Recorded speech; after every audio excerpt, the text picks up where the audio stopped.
let's start with our first item here. It's on information and data updates, and just wanted to provide a little bit of background framing here. Want to let folks know that we provided at the first meeting back in February an overview of the information that had been uploaded into C-Sketch at that time. We got some comments back during that meeting about gaps and other information that's needed to be included, and so a lot of work has gone on in the last couple weeks. So we're going to get in a couple minutes an overview from the C-Sketch team on that. Since we're actually planning to go deeper into some of the data on air quality and socioeconomics and whale information, that if you do have specific questions about those topics, that we ask that folks hold on to those until we get into those detailed discussions. You want to remind everybody that part of the charge of the working group is to develop your recommendations and proposals based upon the best available information, and part of what we're doing right now is sharing that with folks, but also looking for gaps where we're looking to the working group members to help collect and share information, and to help the broader team understand where the gaps are or any issues that we should be considering along the way. So this is intended to be a discussion, and the information collection is obviously an ongoing process that we're hoping to better and refine over the coming weeks. So with that, I think I'm going to turn it over to you, Grace and Will, for an update on C-Sketch of the information you guys have. Thank you, Eric. Can you all hear me all right? I guess, Eric, you could respond and let me know. Yeah, we can hear you. Great. So we got a lot of feedback from the first meeting and through communicating with various working group members, a lot of you throughout the last few months. So thank you so much for all of your input and helping guide and shape what's ended up in C-Sketch now to be used by the process. So I want to run through the different groups of data that we've added and how we've addressed some of the requests of working group members. So first, we've added an entire section, this Marine Shipping Management Program section. So that's what Sean walked through last Thursday in his presentation, some of those. And we also have shipping lanes and like Western voluntary lanes, as well as military use areas. So these are meant to give a little reference and background about management strategies that have been enacted in the past or are currently used. We've also added, just since Thursday, this study area extent layer, so we can have all of us can have a very clear understanding of the extent, which I know is discussed in great length. And if you view the metadata, you can right-click and view description.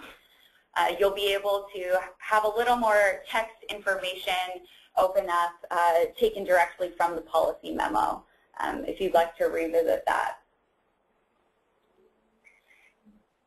In the area of whale data, we got feedback that we needed to add some priority data sets to be used by the working group members, but also to add more detailed metadata and have more clarity in the tool about the data that's displayed and how it should be used. So we've addressed that in a few ways. First of all, we've added things like ship strikes, like some models that came out of OSU, but and these areas of importance. But we've also added things like effort tracks, so that we're going to go into all this data in more detail. But things like sightings observations by the Channel Islands Naturalist Corps are paired with a layer that represents where those sightings efforts exist, which gives working group members a very clear understanding of where those data were not collected, which will be key in our decision making.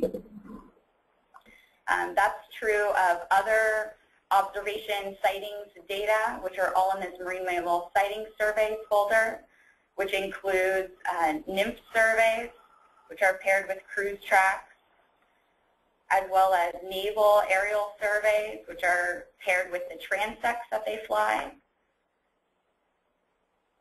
as well as the SAMSAP surveys, which are paired with some flight paths that represent effort of those surveys. We've also paired all of these data types with a little bit of information, so it's easy to remember a little more about how that data was collected, and hopefully that's paired with, from today's presentation, how that data should be used in decision making. Let's see.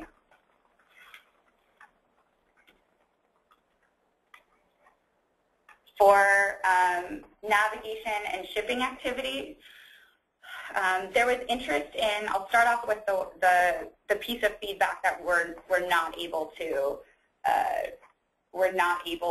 incorporate, and a little bit about why. So there was interest in being able to view AIS data and shipping patterns dynamically, being able to choose whatever subset of parameters, time of day, months, years, type of ship, and have that visualized. And we just don't have the capacity to do all of the processing of that data in real time. Instead, what we try to do with this data, and with a lot of the projects that we work with using C-Sketch, is capture relevant snapshots that will be used to inform planning in the data layers in the data tree.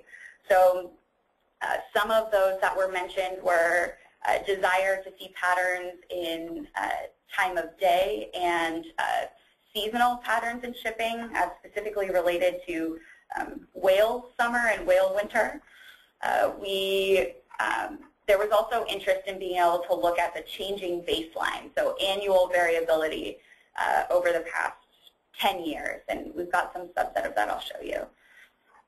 So we have, and this was actually already in the tool, for vessels over 80 meters in length, we have annual summaries from 2008 till 2013, which allow you to see that interannual variation.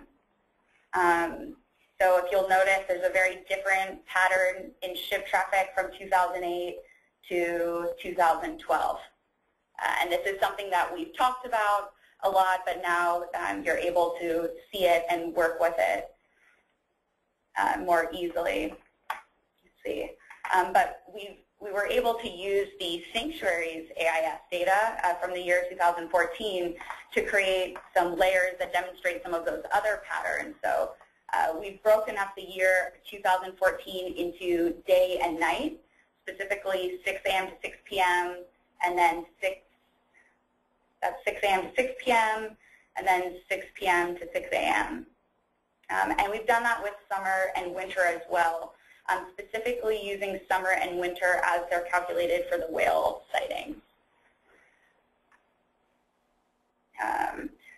There's a lot of other layers of reference that we've provided, so AIS stations, navigational charts, as well as some other things that are relevant to navigation and marine transport.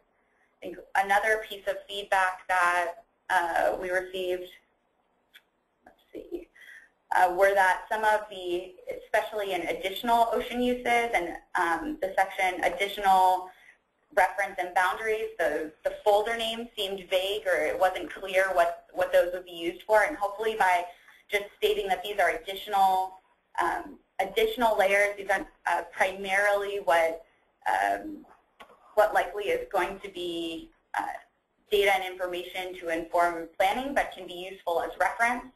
That makes it a little more clear. And then if you open those folders, it's very clear what we mean by boating. These are launch sites of ports. Recreation is specifically recreational fishing, coastal access, surfing and scuba, etc.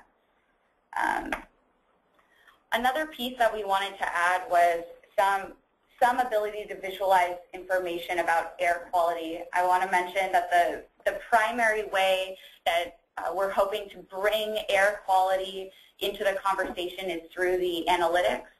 So different management plans will have some feedback about emissions that are relevant, and actually Mary and TL have been working to find language and numbers that are most appropriate, and those are in C-Sketch in terms of giving appropriate feedback about how a management plan would affect emissions. But we also wanted to make sure that not having any visualized layers related to air quality didn't get it taken out of the conversation. So we've just visualized the boundaries and linked them to a little bit more information about the air regulations over time relevant to those boundaries. So we have a 24 nautical mile contiguous zone, and the ECA boundary, which is a North American Emission Control area that you can see.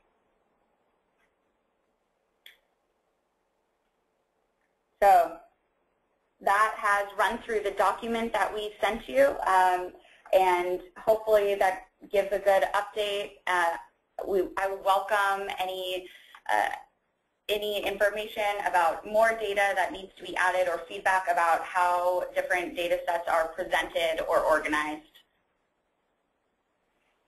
And there's just one typed in comment from Kip. He shared that dynamic AIS data is available, but the requested data back 7 years would have been $18,000 to the Marine Exchange of Alaska. Yeah. Okay, thanks, Grace. So this is Eric again, and thank you for that update. And we did try to share in a nutshell the information that is now available on a C-Sketch through that one-page document that went out yesterday with the agenda. So hopefully that's a helpful reference. Before we continue, just wanted to check in any clarifying questions for Grace or Will and the C-Sketch team. Don't see any hands up.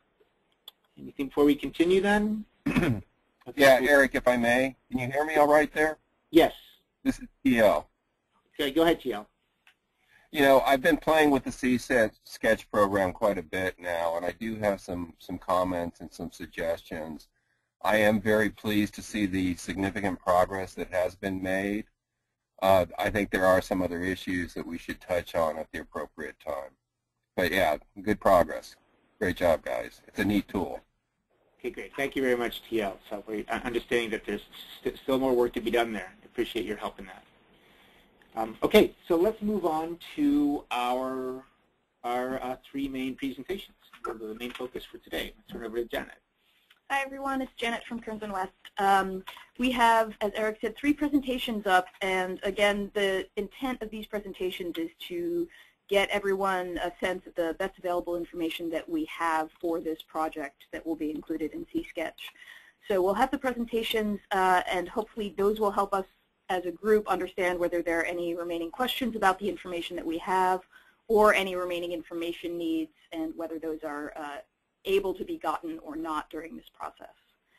So the first one up on our list is Mary Bird from the Santa Barbara County Air Pollution Control District. And Mary has about half an hour for presentation and Q&A. So Mary, over to you. And Mary, are you? We're live now. There you are. Yep, we can hear you. Can you get a little closer to the mic? Yeah, I have a little satellite mic here. Can you hear that? Yep, that sounds good. Okay. I'm going to retitle this presentation, Why We Are So Interested in Vessel Speed Reduction. That's the key takeaway from it. I'm going to run through a little background fairly quickly so we can advance the slides pretty much.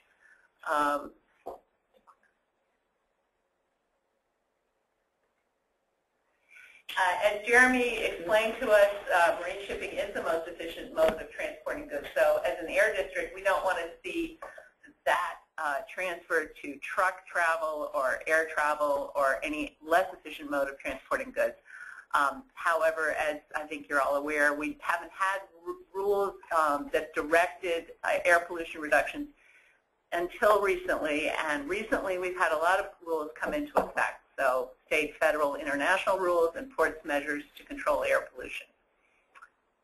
So I want to talk a little more about some of the rules that have taken effect, because we've been talking some about the ECA, but let me start with just looking at the air pollution from shipping.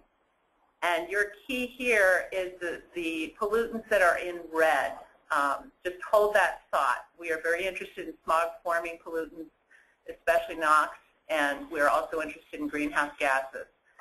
So moving on, the rules that we have in effect that are going to be portrayed in C-Sketch, critically the ECA, you can move on to, because what they do is reduce the cleaner fuels reduce several pollutants very significantly.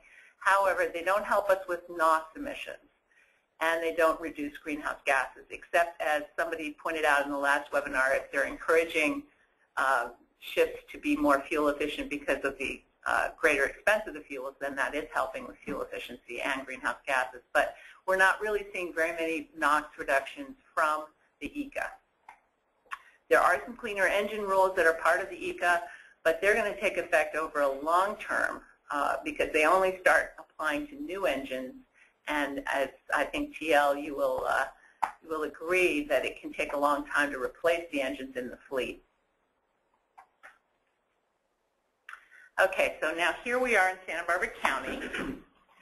We do not meet the state ozone standard, and you remember that NOx is one of the ozone-forming pollutants. We do meet the federal ozone standard, but just barely, and very likely could go out of attainment when the federal standard is tightened. It all depends on exactly where it lands. So we are been focusing a lot on reducing NOx, and one of the key things that's not on this slide, but I'm going to add it to this slide, is that this is a seasonal issue for us, and it matches up rather well with, I think, what you're talking about as whale summer. That's our prime time for ozone formation in the county, so that's when we really want to target reducing NOx. So we have had a pie chart that we've put up when we've gotten to this point, and marine shipping has been a big slice of the pie. It's still a big slice of the pie, but we're working on refining our emission estimates. The other sources, there's really only one that's under our direct regulatory control on this list. But the other ones are being addressed by state rules, and marine shipping as a source of NOx is not really being addressed for our near-term emission reduction needs. So here we go. This is really the title of the, the whole presentation, because vessel speed reduction, meaning operating the engine at higher efficiency at a lower speed, will reduce a range of air pollutants, not just NOx, but the key thing here is it does include the key NOx emissions for us. It will also increase the fuel efficiency, so it addresses greenhouse gas emissions. So one of the things about this as a strategy is it's been documented, it's been tested in this one study with our buddy TL, our buddy Dr. Wayne Miller, who I just talked to yesterday because I wanted to talk over with him the whole area of speed reduction and what we want to, what's going on with that. So next slide, Dr. Miller came to our 2014 forum and he presented the results in this study of stack emissions tested from container ships at sea. So we're not talking about modeling, we're not talking about estimating, we're talking about actual reductions. And I love this slide that I took from his presentation because on the left you have theory, and it shows the effects of the propeller curve, what we call the propeller curve in terms of efficiencies. And then on the right you have the actual data from the testing, and this is CO2, very similar results for NOx also. But you rarely get to see something documented this well in a theoretical versus an actual data research piece. So when you look at this, what they found 61% reduction in the CO2 emissions and a 56% reduction in the NOx emissions. And we've got his presentation posted on our marine shipping page on our website if you want to look at it in a little more detail. He has a great parallel in there of how it's comparable to fuel efficiency in vehicles. You know, what speed you drive at and where you assess how you can keep a steady speed going at a lower speed for fuel efficiency. So we found similar results in our trial, which is very exciting. We saw 50% approximately reduction from baseline emissions. That's 16 tons of NOx, which is quite a big amount actually for us. It's a big chunk to get from something this small a trial. And it parallels very closely the results they found in their study. And then the metric tons of greenhouse gas reduced 500 metric tons. There are some caveats here, which I'm going to get into, I think, in the next slide. Not yet. Okay. Not the caveats yet. I wanted to clarify the input that we've given to C-Sketch because this is really all about how reducing the speed to a speed at which the engine is operating efficiently and the emissions per 2 knot increase in vessel speed. There's a lot of assumptions that went into this, and there will be a caveat when these emissions come up in C-Sketch. We talked about that, TL. And here's some of the larger caveats and assumptions we made when we came up with these numbers. But this is why when you will look at what happens in a particular route, you reduce the speed to a certain knot level, what will happen to emissions. And we've identified NOx as obviously our key, also CO2 as a greenhouse gas, and then particulate matter, PM. So here's the caveat slide. One of the concerns has always been about speed issues, and that's because if you have abrupt accelerations or decelerations followed by accelerations, you're canceling some of the benefit, and it's not linear. You're producing a lot more emissions when you have to accelerate. So that's why we were excited to see in our trial that some of the shipping companies adjusted schedules, because that meant they weren't feeling a need to speed up. But this is going to be an ongoing thing we need to look at with VSR. The other issue we've had as a challenge is justifying this as a greenhouse gas emission reduction program. Very challenging because there's a large route, and if there's speed up at any point on the route, we're talking about this as a global pollutant, not so much how it's affecting the coastline, but where it's, it's going out in the world. The other question that is coming up, especially as there are larger ships and engines, is that if we get too far below 12 knots, we may see some inefficiencies created depending on the type of engine, especially true for the really big engines. And TL, I was talking with Wayne about this yesterday because we don't have a number of the size of the ships at which point this would kick in his mind. Probably not really true for a lot of the ships going through the channel, but as the trend goes towards bigger ships, we may want to look at that engine load issue in more detail. On the other hand, we like the trend going towards bigger ships because there's more, once again, we're reducing the amount of pollution created per container on the ship. So this is why we're not focusing on the location of the shipping lanes so much, because in our perspective, we've looked at some very preliminary, very rough modeling data with the state a while ago, and it's not clear that just having the ships go outside the island necessarily doesn't have the same impact. It might just move the impacts to the south of us. So that's why our input will be a lot about speed reduction wherever we're looking at it on the map. And that's why we have that sort of generic input as far as the management plan. Now, there are other emission reduction strategies out there that have the potential to reduce NOx, and TL, we've discussed some of those together. But there are investments required, and they're not all ready for prime time yet, or they're not ready for implementation. Once again, there's funding challenges there, and we're looking at it over the longer term. So back to the central topic for us, is why we're at vessel speed reduction. That's why we are focusing so much on this, and that's why we're here today. Any questions?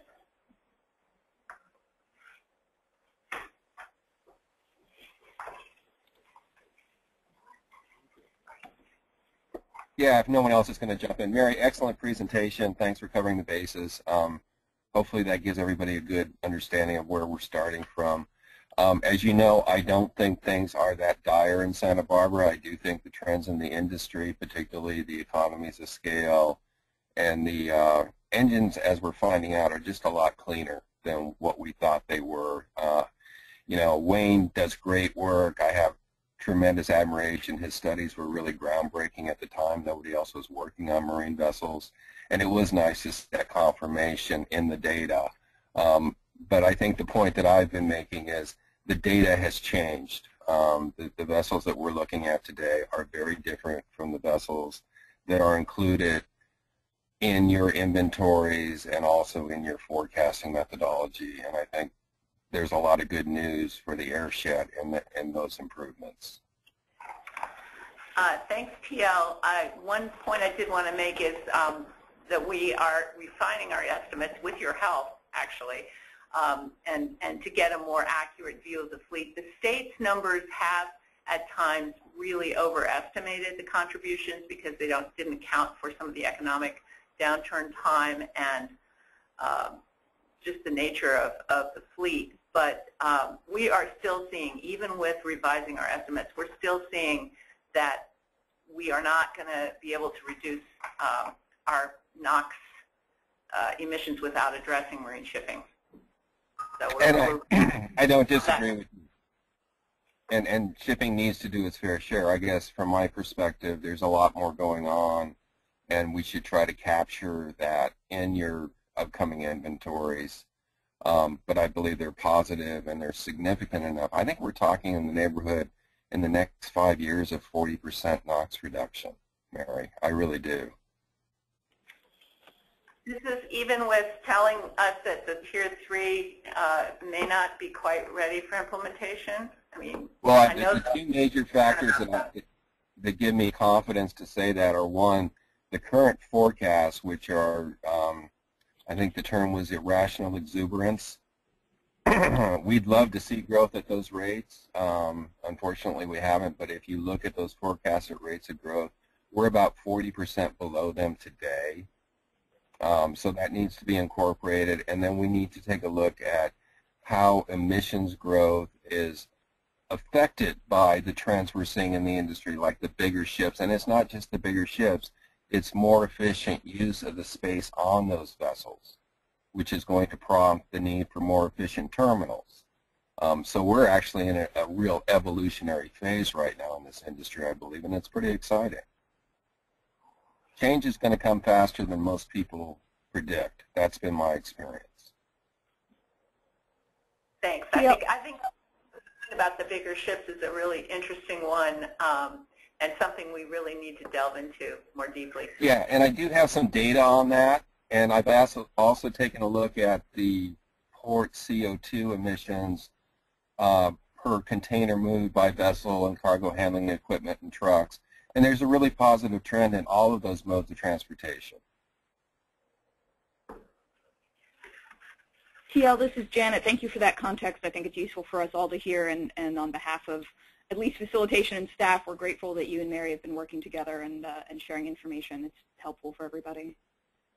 And it's been a pleasure. And Mary, I've got those refinements from StarCrest on the emission factors, so I'll send those along. I'll coordinate with Kip, and we'll get those to you. Super. Thank you. Are there any other clarifying questions for Mary? Anything that was unclear in the presentation, or any questions about how things may be portrayed in C-Sketch?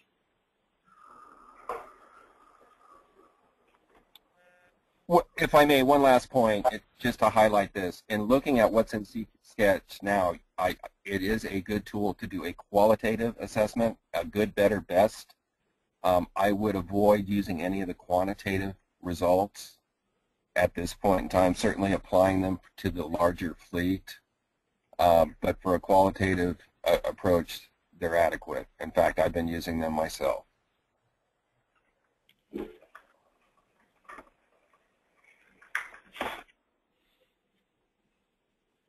All right.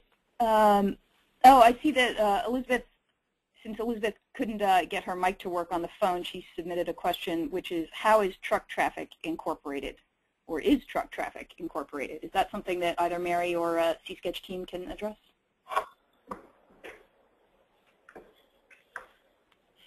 I'm trying to turn my mic back on here. Can you hear me? Yes. Okay. We incorporate emissions from all kinds of sources in our emission inventory. Mobile sources are also in there, although we don't have regulatory authority over them. The state does. So one of the interesting things is, just as TL is talking about things getting cleaner in the shipping industry, there have been dramatic improvements in mobile sources.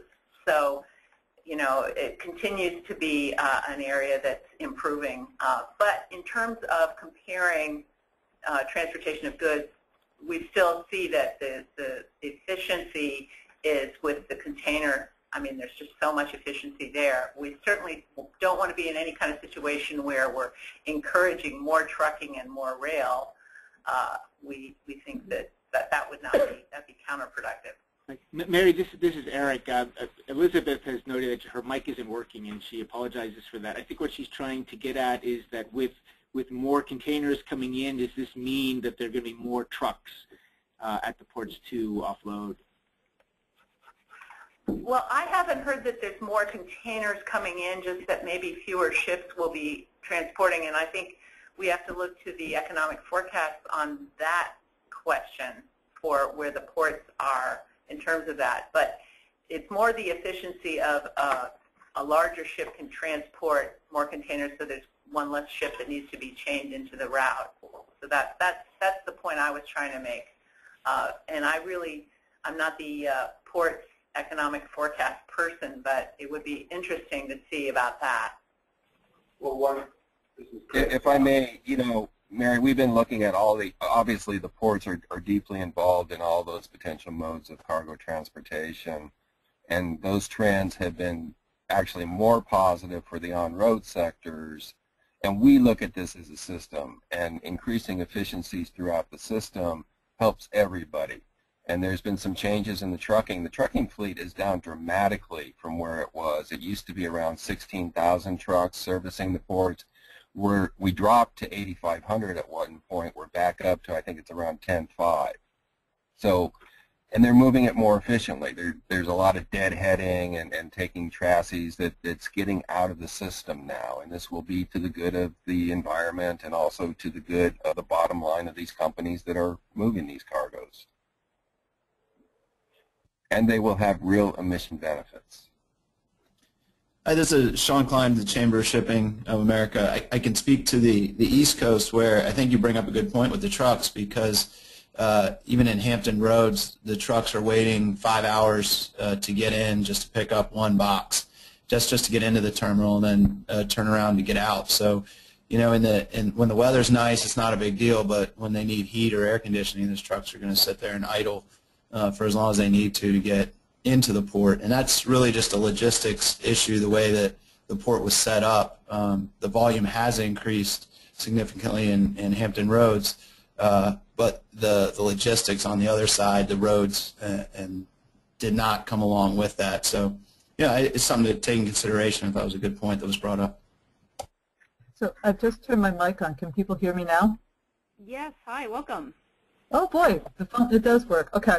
Yes, and yeah, I wasn't sure of how emissions from the trucks could be factored into the overall NOx equations. That was my question, and because I have seen data to suggest that the number of containers has increased, you know, the last year or so, maybe skewed because of the issues at the ports. But from what I've seen, it looks like the TEUs are actually increasing, which seems like that would suggest more truck traffic, and I'm just wondering how that would be calculated into the total emissions. So thanks for clarifying that a bit.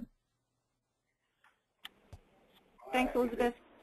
Sean Klein again. I think it can be confusing too because if you're looking at financial information, the rates are down, but the volume's actually up. So at least in the East Coast here in some of the ports. So with volume up, and if you're looking at financials, the financials might not appear that way just because of the rates.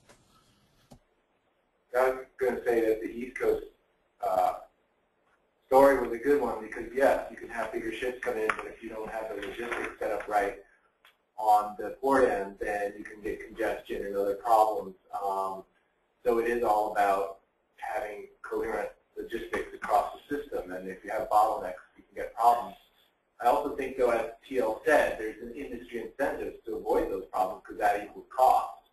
And so they would be doing their best to solve those problems. And then obviously doing these things on a per container basis, calculating all emissions on a per container basis helps make sure that you're comparing apples to apples when you're thinking about this stuff. Hi, it's Mary. I just want to add that the ports of LA and Long Beach, as I think those of you who go there know, are in the midst of a very aggressive cleanup program that's being administered by South Coast Air Quality Management District and the California Air Resources Board. There's all kinds of focus of funding for cleaning up the trucks and the rail, and so there's a lot going on with that that's specifically addressing that. But I think it's a good point, and I think it's one we should keep in mind. Not sure how we up here in the channel can address it, but it is something to think about.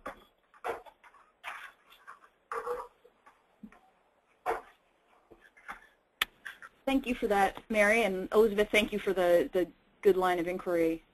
Any other questions for Mary while we still have a few more minutes on this segment?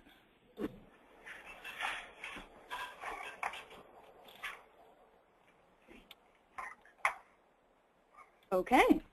Well, Mary, thank you so much for your presentation, and TL and Elizabeth, thanks for the good questions, and Sean for the East Coast input.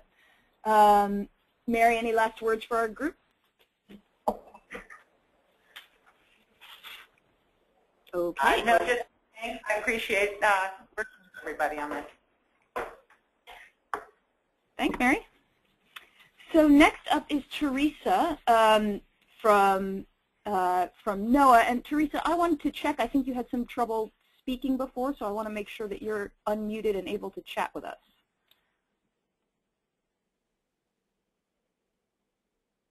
Teresa, you show as unmuted, but I don't know whether your personal phone is muted.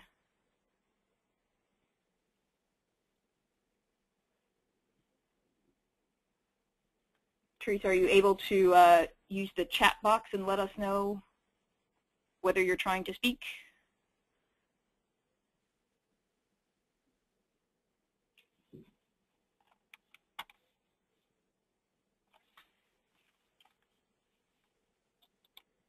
Sorry, everyone, while we figure this out. Dan, are you and Teresa together in the same place? Hi, Dan. You'll need to unmute yourself. We've just unmuted you. Teresa requested that we unmute Dan. There. Can you hear us now? Yeah. Yes. Ooh, okay, this is Teresa. I'm with Wonderful, Teresa. at all. Perfect. Okay. Hi, Teresa. Would you like to drive your own presentation, or would you like me to advance slides? I prefer that. I'm afraid of the technology though, because as you can tell, I'm a jinx when it comes to technology. So I would like to try, if that's okay. Should we give the control to Dan or to?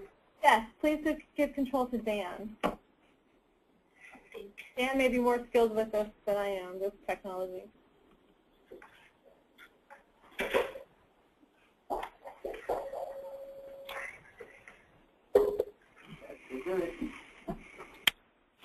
All right, Teresa, and as you're getting set up there to begin the presentation, it would be great if you can start by letting us know your involvement in the project and how you've come to be involved in the project and what you'll be sharing with us. Absolutely. So I'm Teresa Gedicke. I'm with the National Centers for Coastal Ocean Science in NOAA. I'm working with a team assembled of NOAA folks from various different offices, so we're a multi-NOAA team here. And we are on board to help the shipping working group to work through some of the economic questions related specifically to shipping and commerce, as well as some of the whale valuation work that you guys will be thinking about. I do want to mention our timeline's a little different from yours, so the way we're approaching this presentation today is giving you guys some background on what we're doing, what our role is, and giving you some understanding about what we're thinking about so that we can engage the shipping working group members in a dialogue about how best to develop our component of the project to assist the process. So that's kind of our goal today.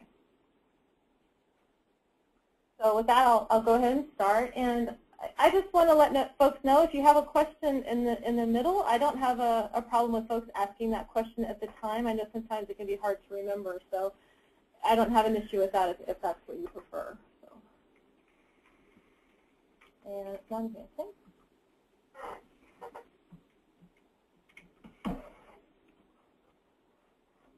So you're already having technical difficulties. Oh, wait, it is dancing. Is it this way? Okay, so I just want to go over the three primary goals of our project. The first goal is simply to provide the shipping working group members with information, consultation, and analytic support where we can offer it on questions related to the process. Again, we're mostly focused on shipping commerce, but we're also collecting some information on whale valuation with a project through the Brain School, which I'll talk about a little bit more. But essentially, we're trying to plug in where we can to bring information to bear that you guys may need. We're doing, well, I'll cover that in a moment. Our secondary goal is the broader goal, and that's to take the information that we gain along the way and develop some economic models to do some cost estimates of the scenarios that the working group eventually puts forward for consideration. And finally, the other side of the coin is looking at the value of whales to the local economy, the regional economy. So we're working with the Brain School to do an assessment of that as well. So these are the three areas that we're trying to contribute to, and I'm going to talk about them in a little bit more detail now. Before I do that, though, I just want to, this is the team. This is a big, giant group of people, and the reason I put this up is I just want you guys to know that there's a lot of people putting a lot of thought into how to best put together some economic analyses for you guys. The NOAA Project Analytic Team, we're the ones who are working on the models for you. And if you look over to your right, that's the BRIN Student Project Team, and they're the folks who are going to be working on the whale valuation project component as well. So the first goal, which is sort of sourcing you guys with consultation and support throughout your process. And here's just an overview of what we're doing right now and how we're trying to approach this. So one of the things we've noticed as we've come on board is that there's a lot of information out there. There's a lot of time processing it and trying to figure out what's what, who used what the assumptions were. So one of our goals was to sort of step back a little bit and start delving into the literature, the economic literature specifically, to see how some of these questions have been dealt with in other regions, by other researchers, by other agencies. So we're pulling together all of the literature we can find. We're combing through that literature, and we're putting together information that we can then provide to you guys on demand about different studies or different analyses or data sets, etc. We're also compiling, and this is for both the first component and the second component of the project, all of the data sets that we think will be relevant to actually developing those economic models to cost out some of those options that the working group will come up with. And finally, we've recently had a conversation with Grace recently, and we're also going to start exploring some options for trying to build some basic economic analyses into the CSketch tool if we can figure out a way to do that that helps the working group members through this process as well. So the second part, I'll spend a little bit more time on this part because I think this is the meaty portion of our contribution. So what are we doing? And I'm just going to go ahead and pull all these up here for the sake of time.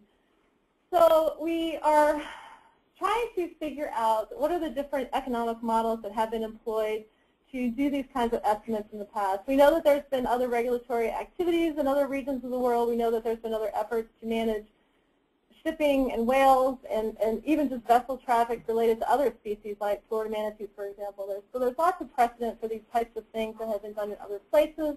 So we're trying to figure out the landscape to see what's been going on. We're trying to, again, identify economic data sets that are reliable, robust, that have the information, the variables that are required to do a good analysis. So we're working on that. And once we get that accomplished, so these are the two components that we're really working through right now with a lot of fury and vim and vigor. Once we get these things nailed down with the help of the working group members and some of the other experts that we're consulting, then we're going to start moving into the actual work phase of building the data sets and building the models. And what that essentially means is we have to go, after we've identified the data sets that we're going to use, we have to pull them, we have to clean them, prepare them, make sure that they're going to talk to each other appropriately. We have to build the economic models that will be used to interface with the data sets to get the estimates that we need. Then we'll be running the models and testing them and refining them and ultimately using them to develop estimates for the options that the working group puts forward at the end of your process. So just in terms of how we're thinking about this a little bit, and I want to thank especially Eric Wolf, who's our NOS chief economist, who does his main job in NOS is commerce and shipping and port economics, and he's been an incredible asset to us, and we're so pleased to have him on the team and his expertise. So he's been our touchstone for this. So just to talk about the components of what the shipping costs. So we've got three different areas. We've got the inventory carrying costs, of course. We've got the transportation costs, and we've got some administrative costs. And we see here that the transportation costs are often the largest share of what a shipping company will have to pay. And if I go to the next slide, when you break down those transportation costs, you have, these are the components: the fuel, the crew, the capital, and the overhead. And from what I understand from talking with lots of folks in the shipping industry, I had the pleasure to talk with TL and Kip when I was in LA last week. That fuel is a very large component of this transportation cost in general, so that's something that's just quite important. So how does this all work together? So we know what some of the components are related to the commerce and the shipping and the cost, how that might work. But we need to figure out how that intersects with the different options that might be coming out of the working group. And I just want you guys to know that I don't know that these are the field of options and everything that could possibly be identified. This is a compilation from what we heard from the presentation last week, as well as literature from the IMO, as well as just talking with a couple of the folks on the working group as well. So out of all of these options, different things will occur. Slowing down, moving routes. There's lots of things that could change the patterns of the shipping traffic. And understanding how these things relate to those changes in the patterns of the shipping traffic is going to be very important for the study. And different options that you see here will have different impacts on the cost to the shippers because their behavior patterns will be different. So we've brainstormed here, and with Eric's help as well, and looking at some of these issues in other contexts, we've identified some of the areas where costs could show up, related to, most specifically, to changes in routes, like redirecting, going a little further out of the way, or changing a speed, slowing down a bit in a certain area, for example. So these are the costs that we've identified. So increased inventory carrying costs, the increase in transportation costs, additional charges for local land-based support and transportation and infrastructure. And these in particular might be caused, we heard some folks talk earlier, and we heard some people last week talk about delays, and if you slow down, you don't make your berthing. A lot of that has an impact on the cost for the shipper if they have to miss their berthing and their transport staff are waiting for them and they can't get into port at the same time. Their products don't get offloaded when they're supposed to. And a lot of this, we understand, also can have a ripple effect both at the port.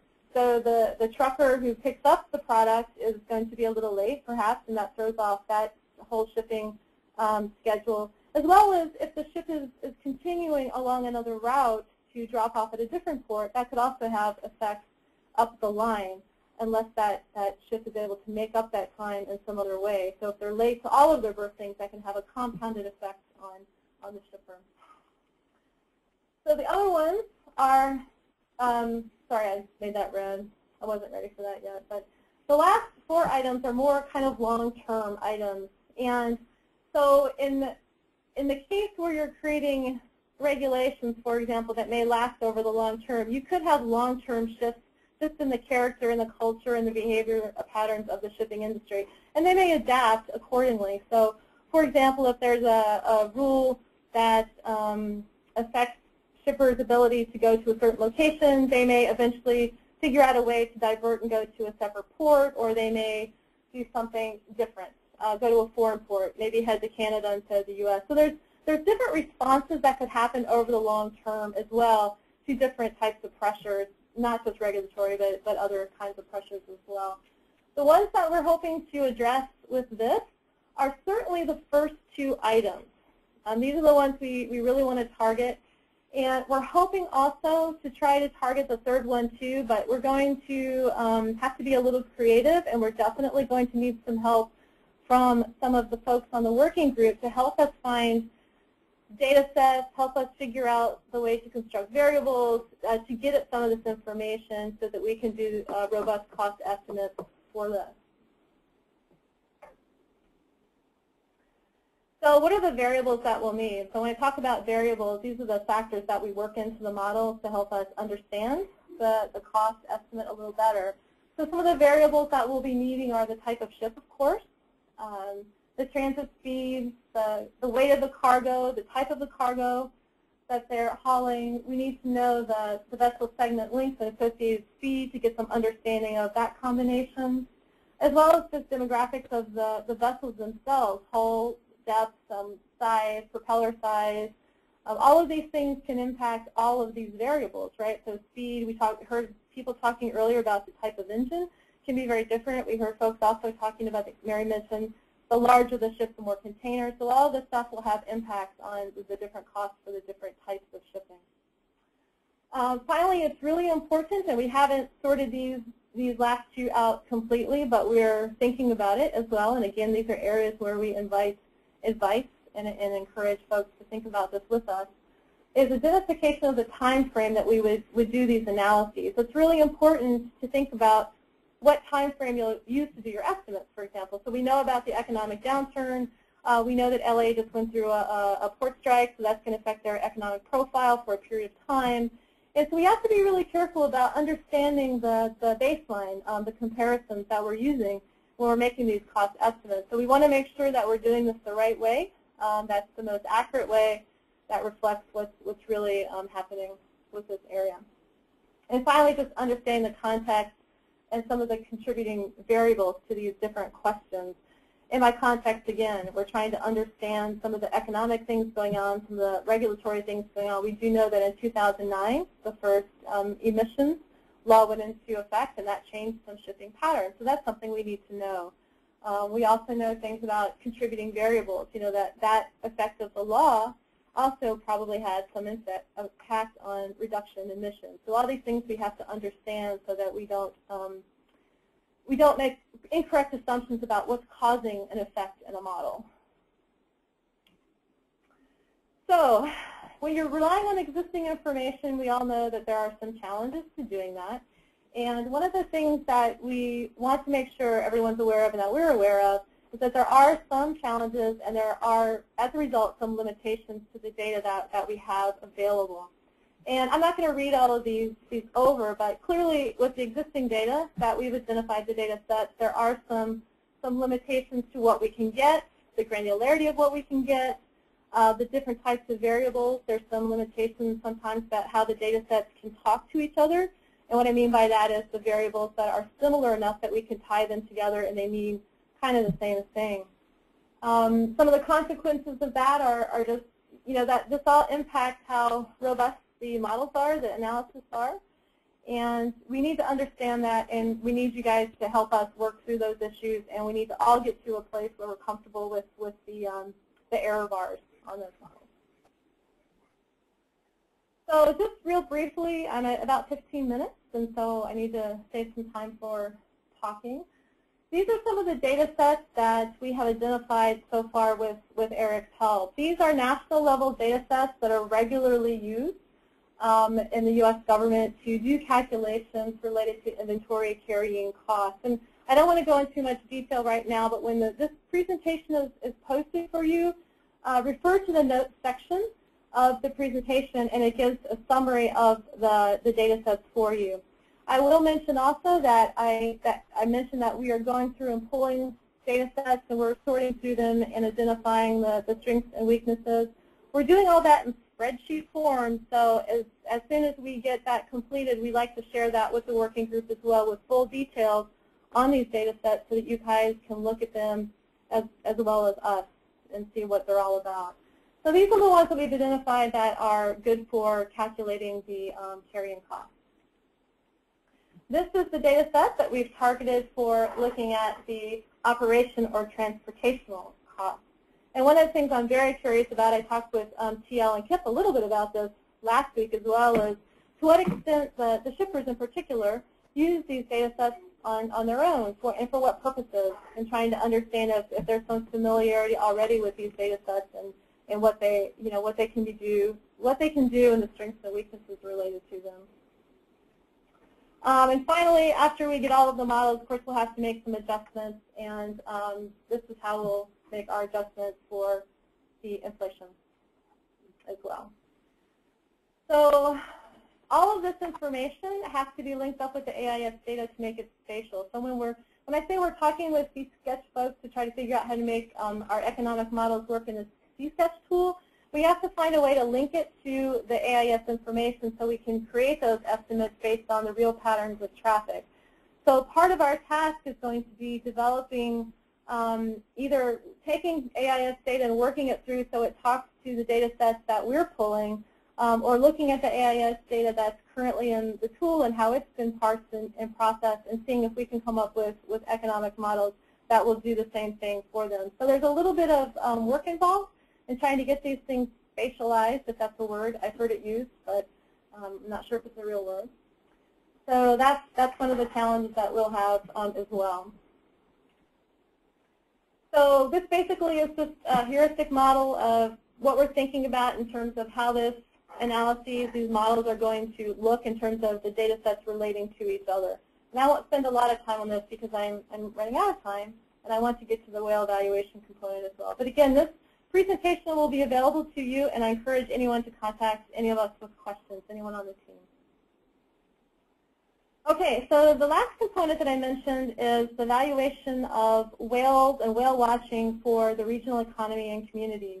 And we are doing this in partnership with the Brin School of Science and Management at University of California, Santa Barbara. We've got a fantastic student team on board who is being mentored by Steve Gaines, who's the dean of the Brin School. So we're super excited about this.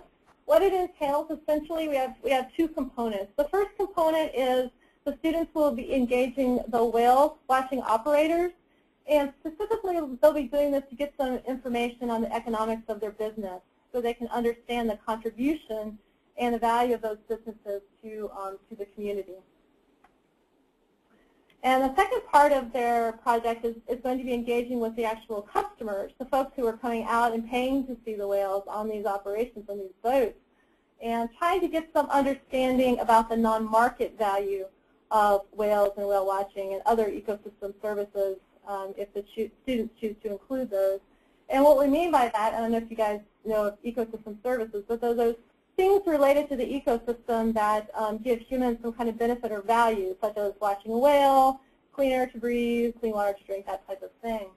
And so by non-market valuation, what we're talking about here is essentially willingness to pay. What would the customer be willing to offer to have a certain state of the environment, say better, clearer air, more whales in the water to watch, that type of thing. So the students will be developing their surveys. They're in the throes of it right now, and they'll be hitting the dock this summer to collect information from both the operations owners and the customers. So with that, I will close and open the floor to any questions. And I also, at this point, want to offer up, if anyone wants to have a follow-up discussion with anybody on our team or with our whole team about this information, we are very happy to accommodate that, if that would be useful. Thank you, Teresa. And we're turning over the controls back to you guys now.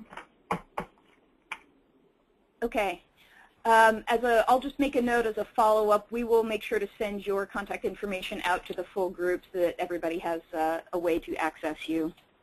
Sure, that'd be great. So working group, the floor is yours. Anybody have questions for Teresa? That was a lot of information she just presented.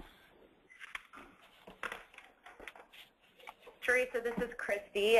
Thank you very much. It's great to get a better sense of your guys' goals and how you're going to help this working group.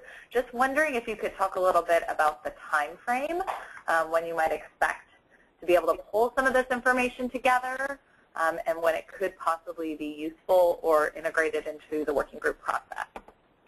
Right. So we're in the process of refining our work plan. Our timeline is a little bit off from yours, and when I say that, the working group and using the tools to develop the options through the process, what we had originally envisioned was helping to develop cost estimates with the final options that were suggested by the working group at the end of the process.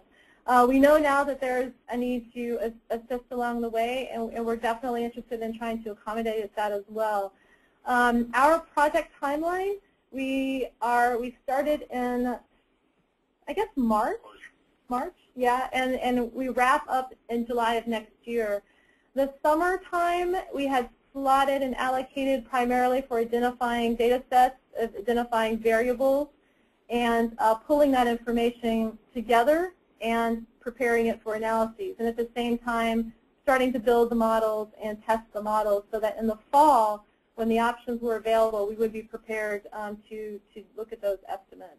So that was our original timeline for the project, if that helps. Yeah, it does. Thanks.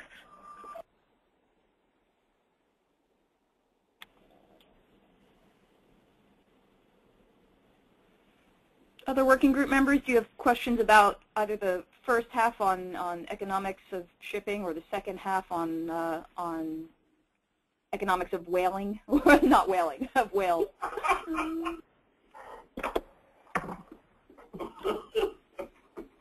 At least I got a laugh, if not a question. Kip just shared through the chat box. It was a pleasure meeting with Teresa last week. We spent 2 hours after the webinar ended, and it's great to have such capacity on the team.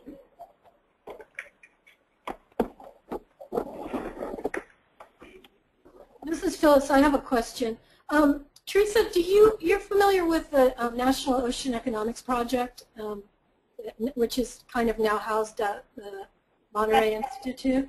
Has that been of any utility to you? Are you going to employ it at all? We haven't investigated that, actually.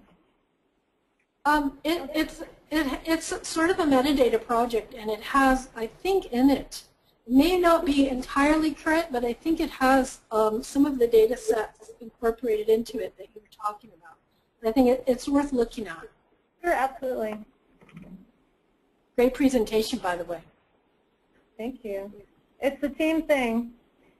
And we did it in a very short period of time, so I'm quite proud of everybody. So. This is Christy again. Phyllis, since you just mentioned it, I was wondering, Jim Fawcett's not on the call today, but I know he pulls together some of this economic data.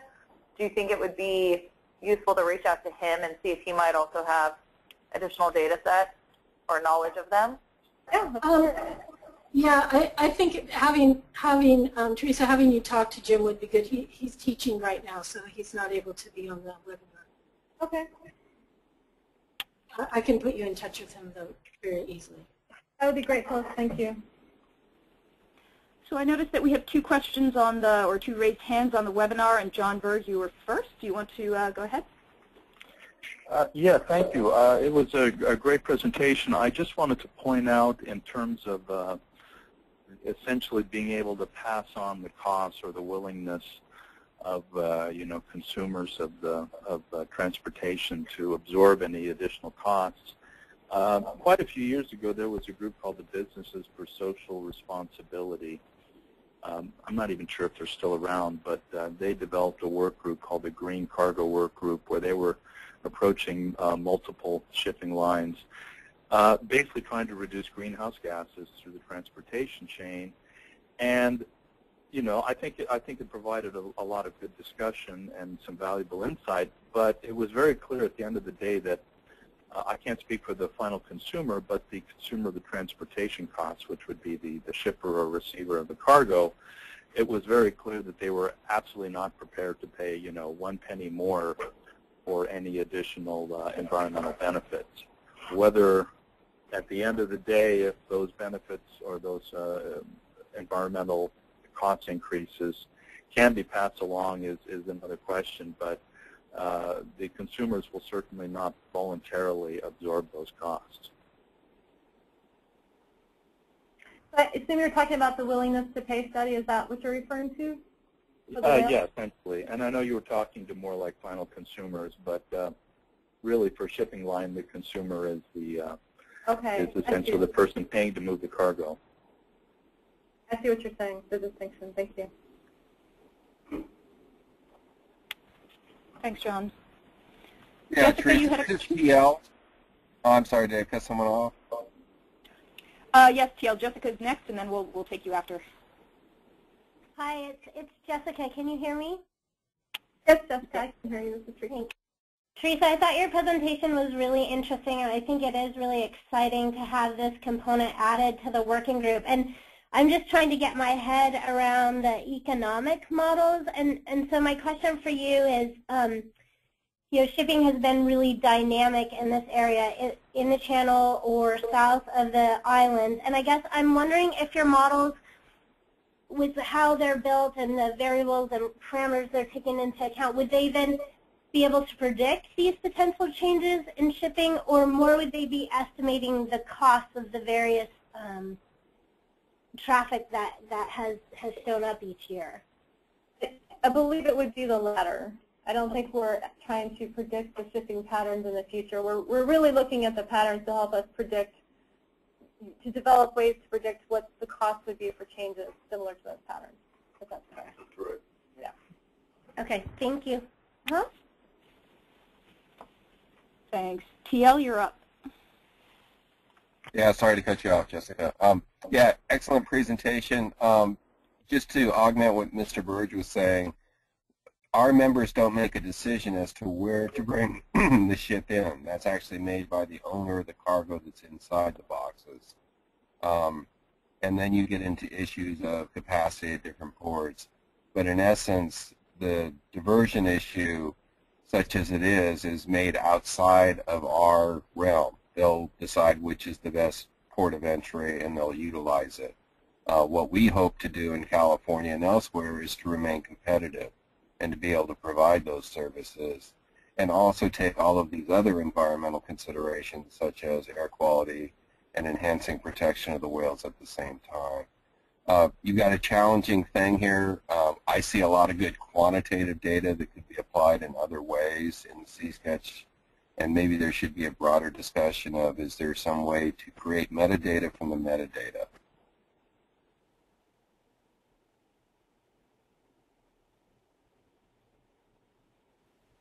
I'm sorry, Teal. Could you explain a little bit more about even hear me? The metadata? Well, in other words, I was looking at the variables that she's bringing in, and it seems like they would have applications in other areas, not just in economics. Okay. Thank you.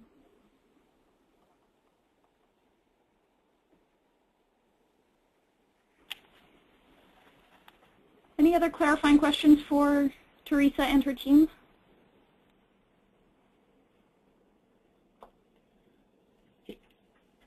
Teresa, this is Eric from Crimson West. Just to confirm, I think what in the near term for the working group, it sounds like you and your team are available to share the information you have, but to also address questions that come up along the way. Is that, just wanted to confirm that that's an offer that your team is making? Yes, absolutely. We're working now to prepare our summaries so that we can pass those on to the working group members and get some feedback on those, and hopefully, especially for the folks with the shipping industry, who can help us maybe identify some data sets we haven't thought of, especially for that third element and the cost that we're not quite sure how we would accomplish as well. But we're definitely going to rely on the working group to help us work through some of these parameters, make some of these choices that will have to be made along the way. And we'd like to engage, and we'd like to have you guys engage with us for that. So that's totally open and on the table. Great. This is Eric again. So that's very kind, a wonderful offer, and so importantly for the working group members as you start developing some ideas, building towards recommendations and proposals as issues come up that are economic in perspective. Good to be able to frame some of them as questions and see if Teresa and her team can help out. Teresa, any final words from you or your team on this topic? Nope, just that we're very excited to be helping out, and thank you. We're thrilled to have you on board. Thank you all so much. So it's 10:25 Pacific right now, and we'd like to take a 10-minute break so you all can refresh and be ready for the next round of presentations. So go ahead, put yourself on mute, go do what you need to do, and come back at 10:35 Pacific. Thanks all.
Hi everyone, this is Janet from Kearns and West. It's 10:34, so this is your 1-minute warning to run to the bathroom if you haven't and finish up that email so we can get started in a moment.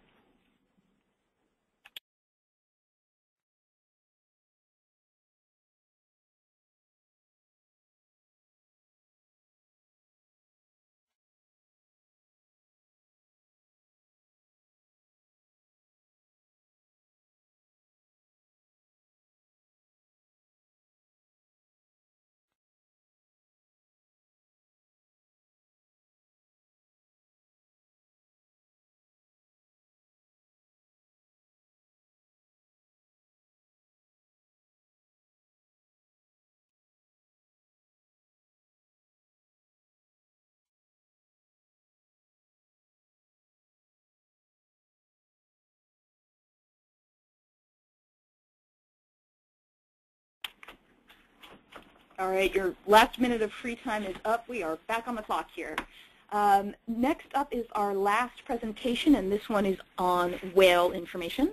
And Jessica Redfern is going to lead it, and I'm not sure, John Kalmakidis, if you'll be chiming in as well or not, but we certainly welcome your participation if you are.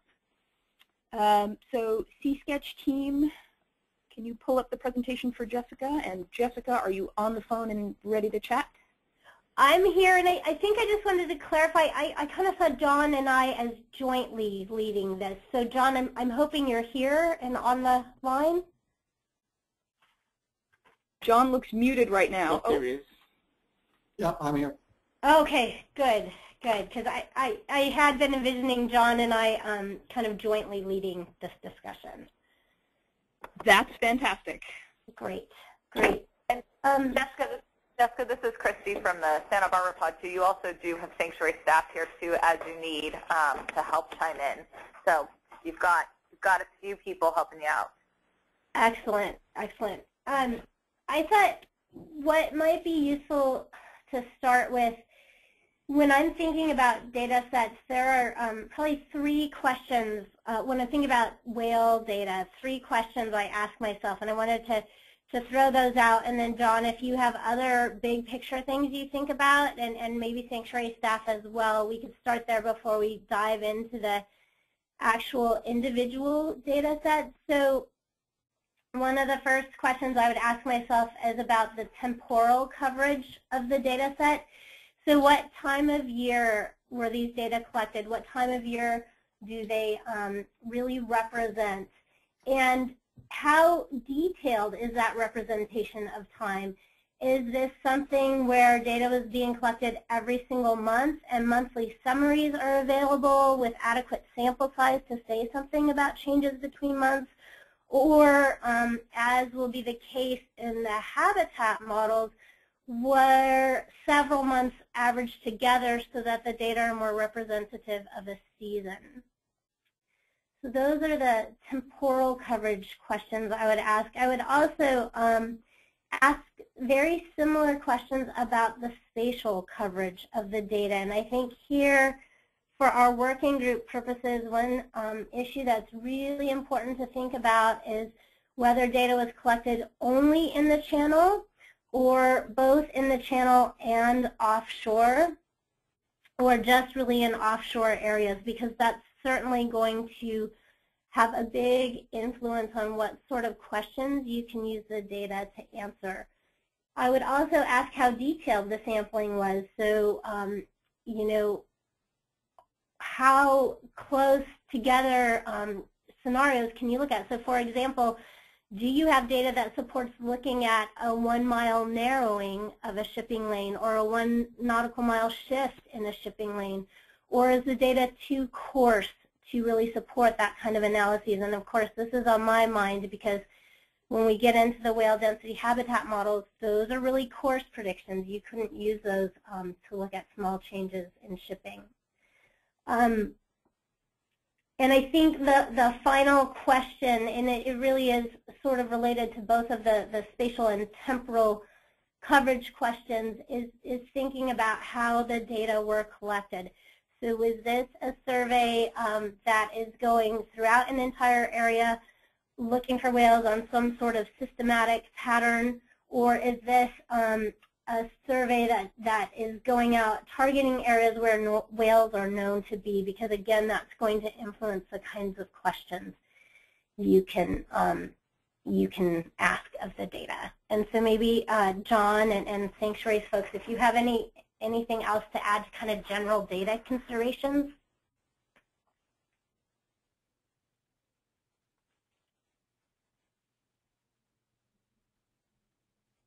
I think I may have a few things, to add, and but maybe why don't we go ahead and go through the data parts you have, and then maybe I'll look to mention some of the areas, that don't seem to have been covered in that.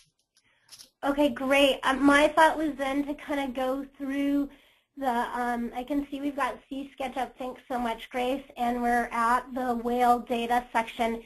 And so my thought had been just to step through the layers that are here, and that we can ask the folks who are members of the working group who have experience with this data, maybe to tell us a little bit about them, maybe thinking about those answering those three sorts of questions, and then if we can have a general discussion of how we think these areas might be used to support the working group process. And I think two metrics that might be useful for looking at different scenarios.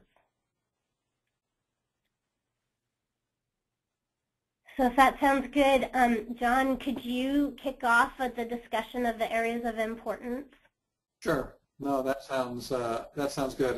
And I'll probably point out first of all that kind of our own small vote-based data, the surveys that we do primarily aimed at things like photo ID, documenting interaction between ships and whales, tagging, all of those things, end up kind of being focused in areas of high whale concentrations. And I think that ends up resulting and producing kind of thousands of blue whale and humpback whale and other species sightings.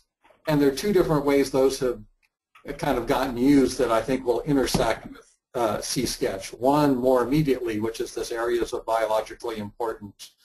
And those are areas that appear in a publication that just came out last month. I should double check on one question. Could you call up that layer for blue whales, for example, real quick on the map so I can just take a look at it? And okay, John, that sounds good. John, this is Janet. Sorry to interrupt, but while you're thinking through this, I wanted to make sure you all knew the comments that Kip just posted. He said he'd be curious to know three things. One, where the whales are. Two, where the whales are not. And three, locations of known whale strikes. So I just wanted to tee that up for you, and you can address it as you will as you move forward. Right. And I think part of, all of these layers are aimed at where are the whales and where are they not. And I think the concept of this set of informational presentations is really to make clear there is no map that shows that clearly. And all of the data sets that we can show layers or comment on have certain, drawbacks. So the goal for me, and here's where maybe if Kip has a different view, we should hear it, is so kind of the working group members understand some of these limitations, that there is no one map we can show and says here is the answer on whale distribution. All of these are kind of varied with different level of biases, interpretations of some of that kind of data. So, I wish there was a simple map and we wouldn't have to talk about data sets and limitations and just show you the answer to it all. So anyway, I was going to point out that these areas of importance were heavily... Hey, John? Yes? This is Grace driving C-Sketch. As a process point, can you just let me know when you'd like a certain layer turned on? Sure. And do you know, and this is kind of a good question here, from the BIA data sets, did you have a way to import the actual sightings data or just the BIA layer itself? We just have the large polygons and the metadata associated with the process of creating them. Okay.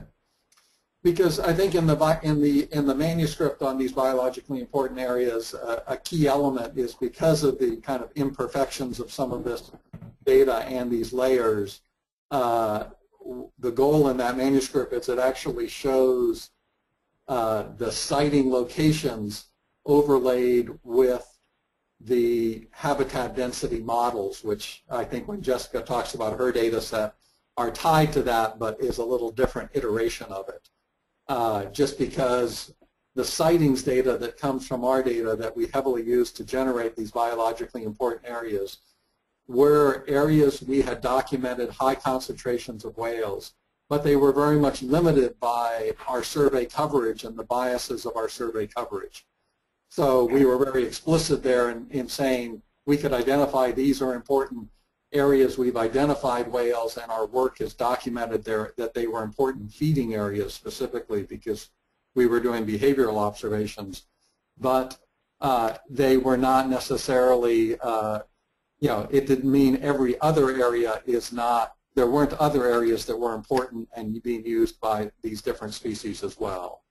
So the main caveat of kind of our survey data is that it tends to be concentrated in these areas of known whale concentration, but maybe missing some of the other areas of occurrence.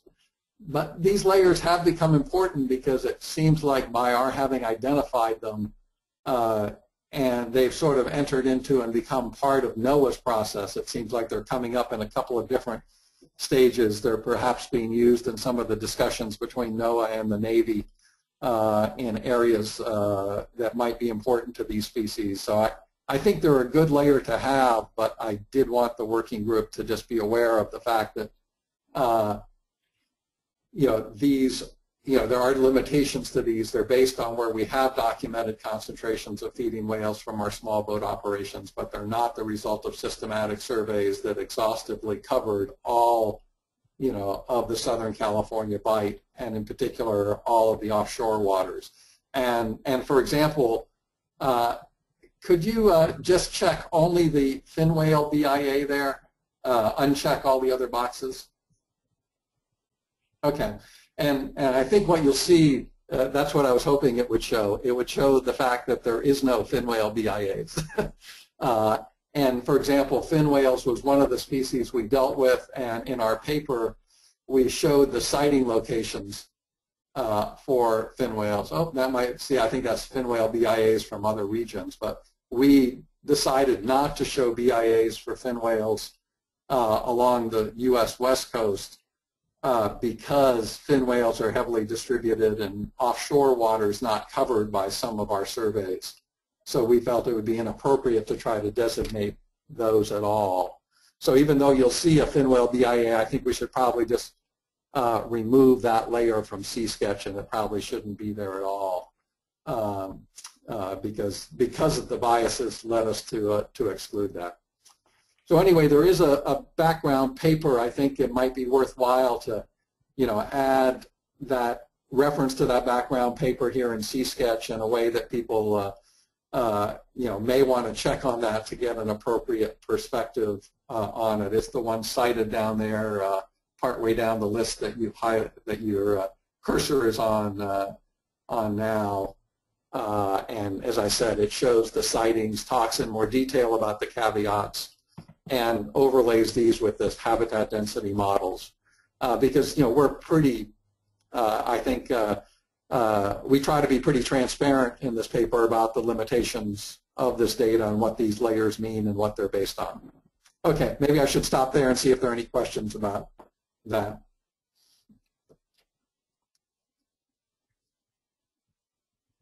John, is there a seasonal aspect to these BIAs? Yes, and it does it does identify seasons in the paper, and they're again kind of peak seasons of occurrence. So I don't know off the top of my head. I want to say it'll say like something like June to October or something along those lines. If I open up the paper, I can see. But we did look at the monthly distribution of our sightings, and we do give a seasonal element to them, and especially for the gray whale that focuses on migratory corridors, that's especially relevant because that's an even more defined time period when they're migrating through this area. And this is Jessica. I think it would be potentially really helpful if we could make that really easy to see in the metadata on C-Sketch, because it's such a good question that was raised, and it is really important for using these data. Yeah, so hi, this is Grace at C-Sketch. So we use right now, if you right-click and view description or select the metadata link, it links exact to the metadata that these layers were downloaded with exactly, which is all of the national BIA data set. So I will follow up to get an updated metadata document from you, or maybe John is the most appropriate person, related to that specific publication in the West Coast BIS. Yeah. And is there a way, even when you cite like, you know, Redfern et al. There in the C-Sketch, is there a way to actually make that a link that a user seeing that without going to the background metadata could actually click on Redfern et al. And go to that paper? Is that doable? Unfortunately not. The only way to do it is to get to the metadata and then have a hyperlink in the metadata. Okay. And I think that might be good. I think we could work, you know, even if that's not possible, maybe prominently feature that in the metadata. And I think, you know, to get to Jessica's paper or case, in this case here, I think it would be to get to the Kalmakitis et al. Publication for the BIA ones. So that looks good there. That's not too bad. And from a dinosaur perspective, could you translate this into English at some point? Hyperlinks, metadata, you know, I think it would be helpful for the group to understand the definitions. Yeah, this is Grace at C-Sketch. So when we're talking about metadata, especially in this case, we're talking about descriptions of the data layers that you're visualizing. So if you right-click on one of the layers, you'll open another window in your browser with more detailed information. In the case of the two that I had just opened, that's either links or citations to publications, a little summary, and usually that's including something about the temporal and spatial aspects of the data that Jessica brought up, and as well as an abstract from the publication. And if there's specific information, kind of more targetedly looking at temporal and spatial and coarseness issues, we can think about editing those metadata documents to make them most useful to the working group. Great. I'd also say this is Jessica. Actually, Grace, that's related to the question, though. This is Jessica, and I know my paper. I'm sorry, Jessica. So I know my paper may ask for people to purchase it. Please don't do that. Just let me know. I'm happy to send you a copy. And hi, it's Elizabeth. So Grace, what we were just talking about was something that I was thinking about in terms of if there's a way to display within C-Sketch display the information across different, if not months, at least across different seasons. Because so folks know we've been having some side conversations about some of the fishing information because we do have fisheries that are active in this area at certain times of the year, and that data is not in the fishery layer right now. So I'm going to see what I can do to get that information and provide it to Grace and the team to help understand where there might be fishery conflicts, but again, a lot of it is seasonal. Thinking about things like our drift gillnet fishery that occurs primarily in the Southern California bight, but it's, you know, it's basically a fishery that happens in the fall, starting in about September. But we're not going to see fishing after for the rest of the year, and thinking about how we could display that. So, I guess the bottom line question is there a way to have these maps displayed seasonally? So, you know, this is what everything looks like in the spring, what it looks like in the summer and the fall, because I think that there are going to be differences, not just in Wales, but also other aspects that we're looking at. Yes, Elizabeth, that's a great question, and I'm going to give a short answer just about the seasonality, and then we can talk more about fishing maybe at the end of the whale discussion or offline following this meeting. So I think Jessica opened it up well at the beginning. For some of these whale data sets, we do have seasonal, we can visualize them in a seasonal way.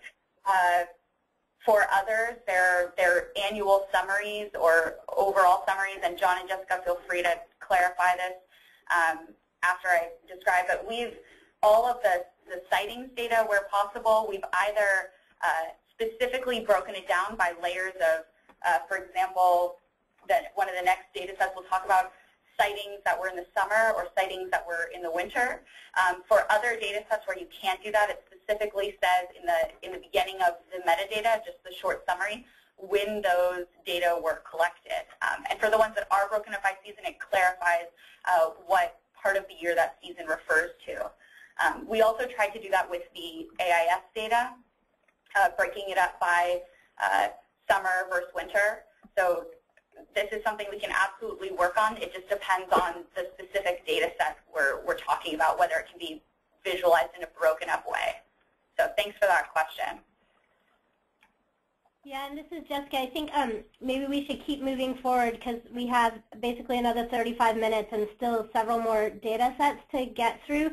I think the seasonality is important, and I think it might be a good idea for us to spend a little time the data co-group within the working group to think about how to clearly label each according to season, and I think that's something we can do. And one last thing on the areas of importance. So I do think, John, you said it really well.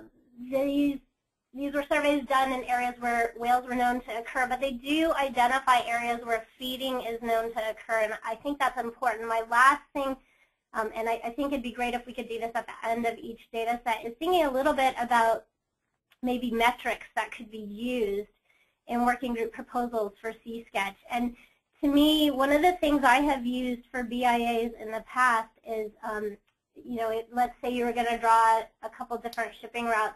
You may look at the percentage of a BIA that's encompassed in the route. So that could potentially be one metric. John, I'm not sure your thoughts on that. Yeah, and maybe here it's good for me to just mention that, our data set that generated, largely helped generate these BIAs is also being generated into another product that's more ongoing, and that's, a density model encompassing effort that Kelly Johnson is working on, and I've discussed this with Jessica and some of the working group members. We're hoping this will be ready in the next, in the next month because she's trying to update that. But it'll be basically, something that will be a more density gradient that I think might lend itself better to the metrics that, you're mentioning. But I do agree where that's not available and isn't using the same data, and all we had was the BIAs. I think it could be either percent of the route that is through a BIA, or distance of the route that you're testing that intersects with a BIA, or percent of BIA covered by the route. Those are actually three different metrics, and maybe our smaller data group could think about which of those is best, but those would be potential ways to use that if we don't have that alternate, more kind of density gradient product that I'm trying to work on with Kelly. Great. Okay, I think that's excellent for areas of importance. So I would suggest maybe we move now to the Channel Islands Naturalist Corps observations, and there are sanctuary staff there who I know can give a good overview of that.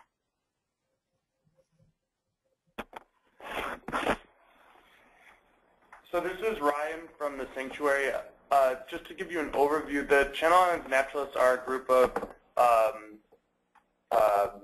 volunteers that are trained by sanctuary staff to go out on the whale watching boats and record sightings of whales and marine mammals. The benefit of this data set is, unlike some of the more traditional data sets you're going to see, is that we have a lot of coverage. Whale watching boats are out every day. But, Grace, can you pull up the paths? Yeah. This gives you a kind of idea of that coverage that Jessica wants us to talk about. So when you're looking at this data set, remember it's really strong for the channel, but the backside of the islands you don't have nearly as much coverage. As you can see, all the sightings, you can either pull up a layer with every sighting of every animal, or look at each individual animal by seasonality, and that'll give you pull up the points of where naturalists have seen the whale. So it doesn't show you how many they saw. Remember, it's just the actual sighting of the whale or of a group of whales of that species. It's, like I said, addressing those questions that Jessica wanted me to look at. It's a really, really long data set. I believe it's 10 years, right, Grace? 10 plus. 10 plus. Yep. It should be in the metadata. Be quoted on webinar. Yeah. 1999 to 2014. So it's a much longer data set than some of these other studies may look at. So it is a really good way to visualize where these whales are in the channel, and with a high degree of survey effort compared to some of these other studies. Ryan, it's Jessica. I just wanted to ask a clarifying question. And Grace, I'm appreciating so much that you're clicking through and turning different layers on. It's been really helpful. I'm noticing that we're getting sightings that do not fall on the whale watch trip paths. And I just wondered if you could clarify that a little bit for everyone, just so we can all understand that. So the whale watch trip paths are coming from a new tool that we have that we're using called, if I can survive, what's the name? Spotter Pro. So those ship tracks are only coming from the implementation of the iPad, which is not the full data set of the sightings. That's why there's a little bit of a gap there. So the ship paths are, how long have we been using? Spotter Pro, we've been using that for about 2 years. So this is meant to just be a representation of where the whale watching vessels usually go, but it doesn't cover every track that the observations are associated with. Yeah, this is Grace from C-Sketch. We wanted to, or what was specifically requested was a visual representation of the ship track. So from a kind of heavy data standpoint, these lines are also simplified. You'll see the ship likely doesn't zigzag quite like this. So just to give an idea for the fan of effort.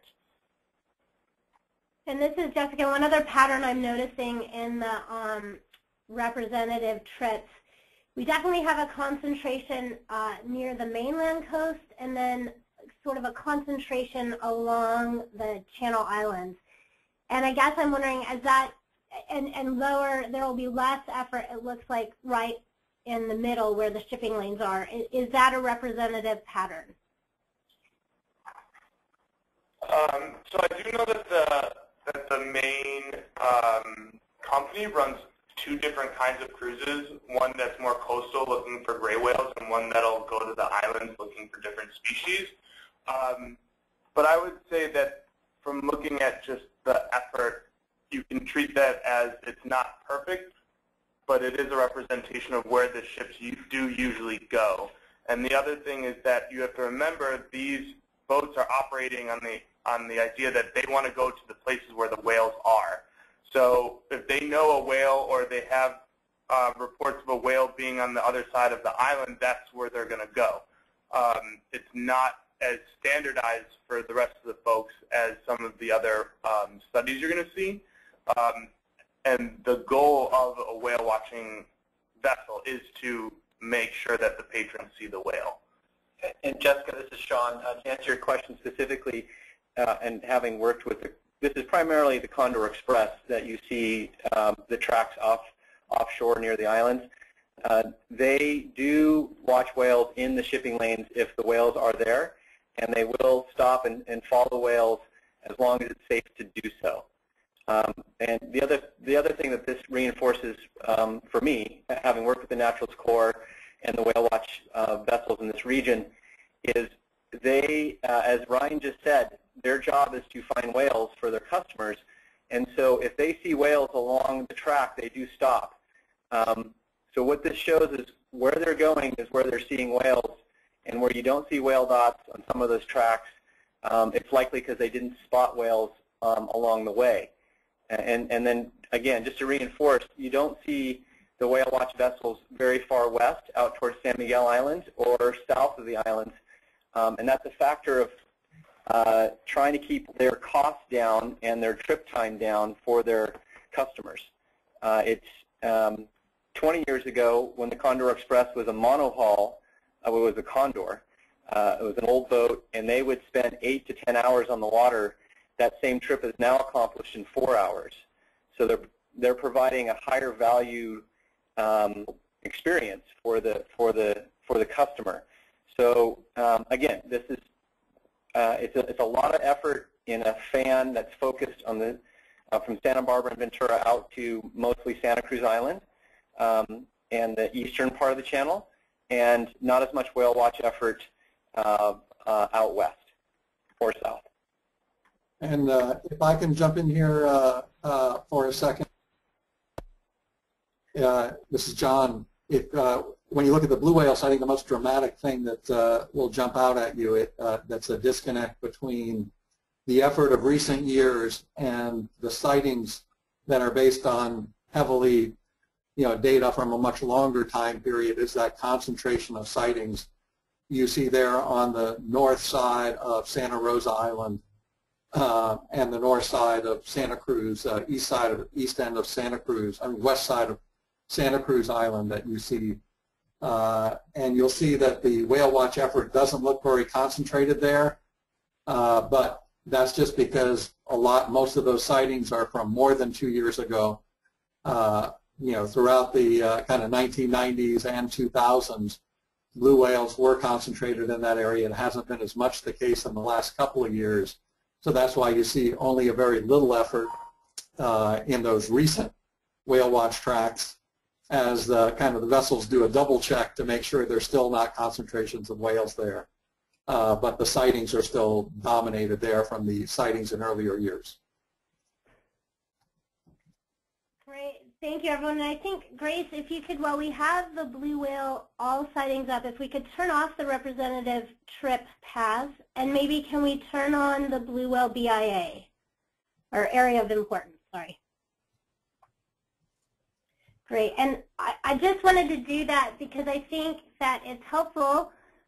John made the really important point that we don't have a single answer for you for where the whales are. And I think that this is useful to look at these two together, because you can see the influence of where the naturalist sightings are concentrated, and then that John in his surveys, as he's going out, there's a little bit more information that's allowing that BIA to go around San Miguel, and that's why what I think is going to be important, and what I've moved to in a recent project in this area, I was looking at the effect of noise on large whales. And I did use areas of importance, and I used these natural sightings, and I also used my own habitat model predictions, which we'll talk about next. But that's why I think integrating them all, so you get metrics from each of them that you're cross-comparing, because they do tell you different things. And I think... Jessica, if I might jump in, are others, you're coming through extremely garbled here at the Santa Barbara pod. Is that the same for others on the line right now?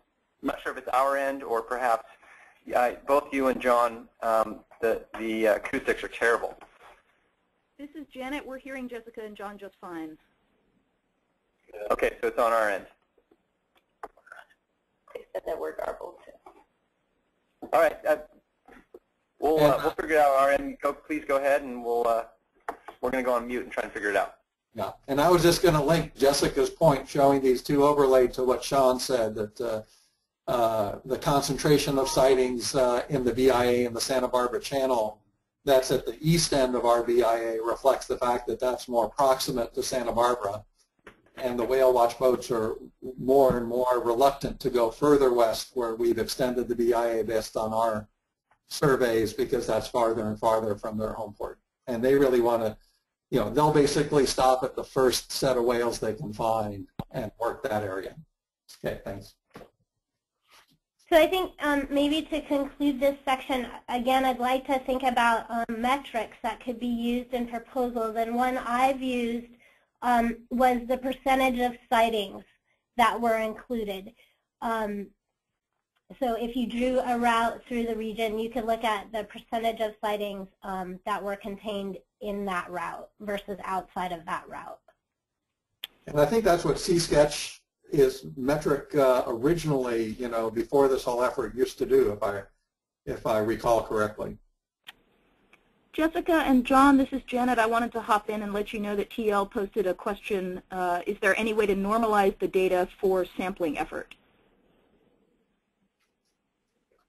And I'll jump in on that. That was the reference I made to the study we're doing with the analysis we're doing with Kelly is exactly that, to do that. So that is the goal with that. These BIAs are somewhat normalized for effort, but it was done in a subjective rather than a quantitative way. So that's why that analysis with Kelly would be important for that. I don't know of a way to normalize the whale watch data quite for that. There's a better way to do it if you just limit the whale watch data to the time periods that you have the actual survey tracks and effort. Then it could be normalized for effort just for those periods. Yeah, and I think that's why a little bit, TL, it's a really good question, and it's certainly something really important to think about, and that's why for me, as I've used these different types of data and analyses, I've really tried to think about metrics that might take that into account. So if you're looking at the percentage of the BIA in a route, you could certainly look at how that changes with different routes. And it's the same with the percentage of sightings contained inside and outside of a route, that those give you relative metrics for how that option, what the risk of that option is associated with the whales. And I think the power of this really comes in comparing across the different data sets, if we can agree on some metrics, comparing them across the different data sets, different data types. Right, and that's exactly my, just real quickly, that's my point in doing the C-Sketch program and drawing potential channels through other areas, is there doesn't seem to be weighting of the potential risk of realigning the shipping lane. From a whale perspective, it's all 100% improvement, and I'm having a hard time with that. So this is Grace from C-Sketch. I think one thing to clarify is the analysis in the reports related to whales that are currently in C-Sketch have yet to be revised, and we're working with John and Jessica and hopefully more of you to think about the most appropriate metrics and statistics to be able to compare management with.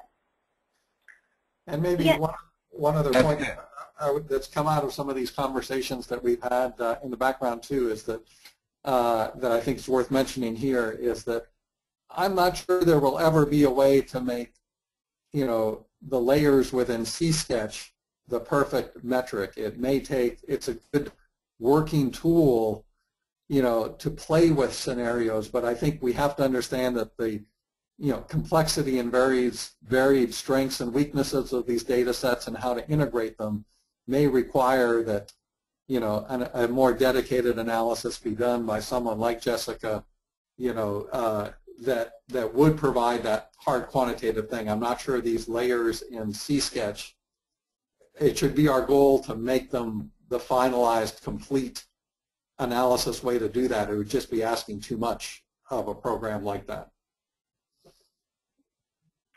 Yeah, and TL, I wanted to clarify, can you explain to me a bit more what you meant by that it would be 100% improvement? I'm just saying on the scenarios that I've looked at and playing with it, regardless of what route I seem to choose, I get 100% improvement for blues, humpbacks, and usually somewhere around 95% for grays. And what sort of scenario, are you looking at shifting it out of the channel? Yes. Okay, okay.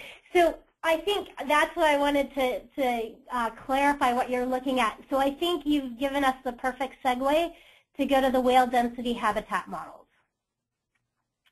Because those, and the reason I think this is the right time to segue to that, those are, so I can speak about these because I did the modeling work and they're based on Southwest Fisheries Science Center surveys. So Grace, maybe, sorry I'm jumping around on you, but yeah, you're totally with me. If we look at the marine mammal sighting surveys, you can look at the Southwest Fisheries Science Center and it's going to show you our cruise tracks in the region and all of the sightings we've had. So for our data, one point I want to make is that we are only out on the water from July through November. And so that's why we should not have hardly any gray whale sightings. And down in this area, I'm not seeing any at all, and that's because we're not really on the water at the right time to be picking up that species. I think this data set is another really important one to have included in the suite of data on CSketch, because these are surveys that are looking both within the channel and south of the channel. However, because the goal of the survey is to get abundance estimates for the entire U.S. West Coast for all marine mammal species occurring in the water, the coverage in any year is very broad. So your spatial scale here is really coarse. So we don't have, and this is great, Grace is showing you the full extent of these surveys. So you can really see what they were designed to look at and how small our working group study area is in comparison. So the models that were built using these data may give you a sense of relative densities in inshore or offshore locations, but they can't help you with any fine detail of what's going on in any particular area. So shifting a traffic lane in the channel just would not be appropriate to use our data to look at that sort of a question. So maybe now we can turn on the prediction. Well, and that's an important point, and thank you for that. That was an excellent description. The problem is that the model does try to give you answers, and some of the answers that it's giving are problematic, and it would be. Yeah, and that's certainly an important point. I don't know how to address that in this working group forum. So in the Redfern et al. Paper, maybe Grace, you can turn on blues, or and you can show maybe the others. You know, in CSketch, if you draw a lane, you can certainly sum up the number of whales predicted by these models, and that is the approach we used in that Redfern et al. Paper.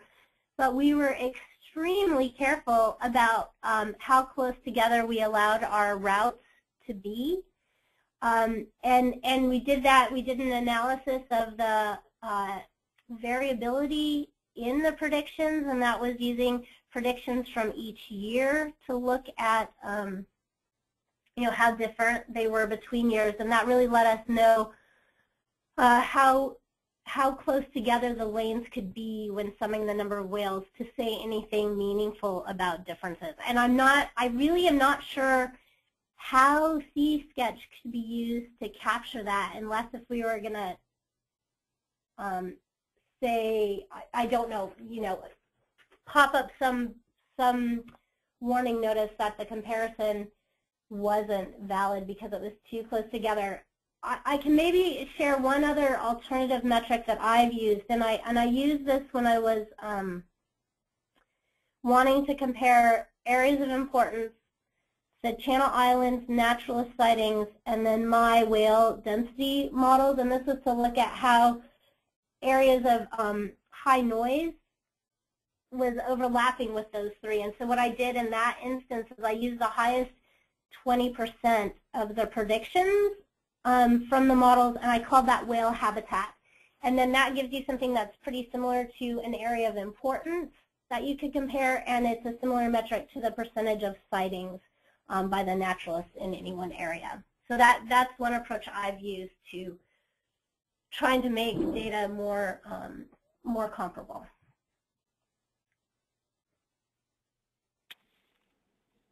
I appreciate all that, and I would suggest maybe we can go offline and go over some of the specifics. Sure, I'd be happy to. Thanks. And Jessica, this is Janet. I wanted to pop in and find out how much time you think you will still need to cover the remaining items you have. So we have, under marine mammal sightings, there are some more sighting surveys. I don't know anything about those. Blue whale home range, I think, John, you'd mentioned you can speak to that. And then ship strikes on whales, I actually think, if those are those sighting locations of ship strikes on whales? That's probably pretty important that we have a discussion about that. So I would be fine to move on from whale density habitat models to help keep us on time, unless if there are any other issues we want to discuss. Yeah, and Jessica, I can help out with the ship strike data because I talked to our stranding coordinators about it yesterday and what the information is showing, so I can help when we get to that. Excellent. Thank you, Elizabeth. Mm-hmm. And Jessica, I think maybe we can steal a few minutes from Grace's 11:35 agenda item. So, so feel free to run 5 minutes over if you need to. Okay, great. Hopefully we can do it in 15 minutes. So naval Jessica, aerial. Yes?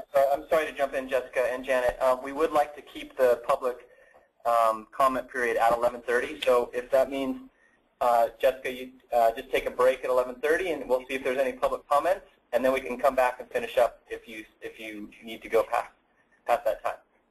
Sounds good. Sounds great. Thanks, Sean. So I don't know anything about naval aerial surveys. Is there someone who can speak to those?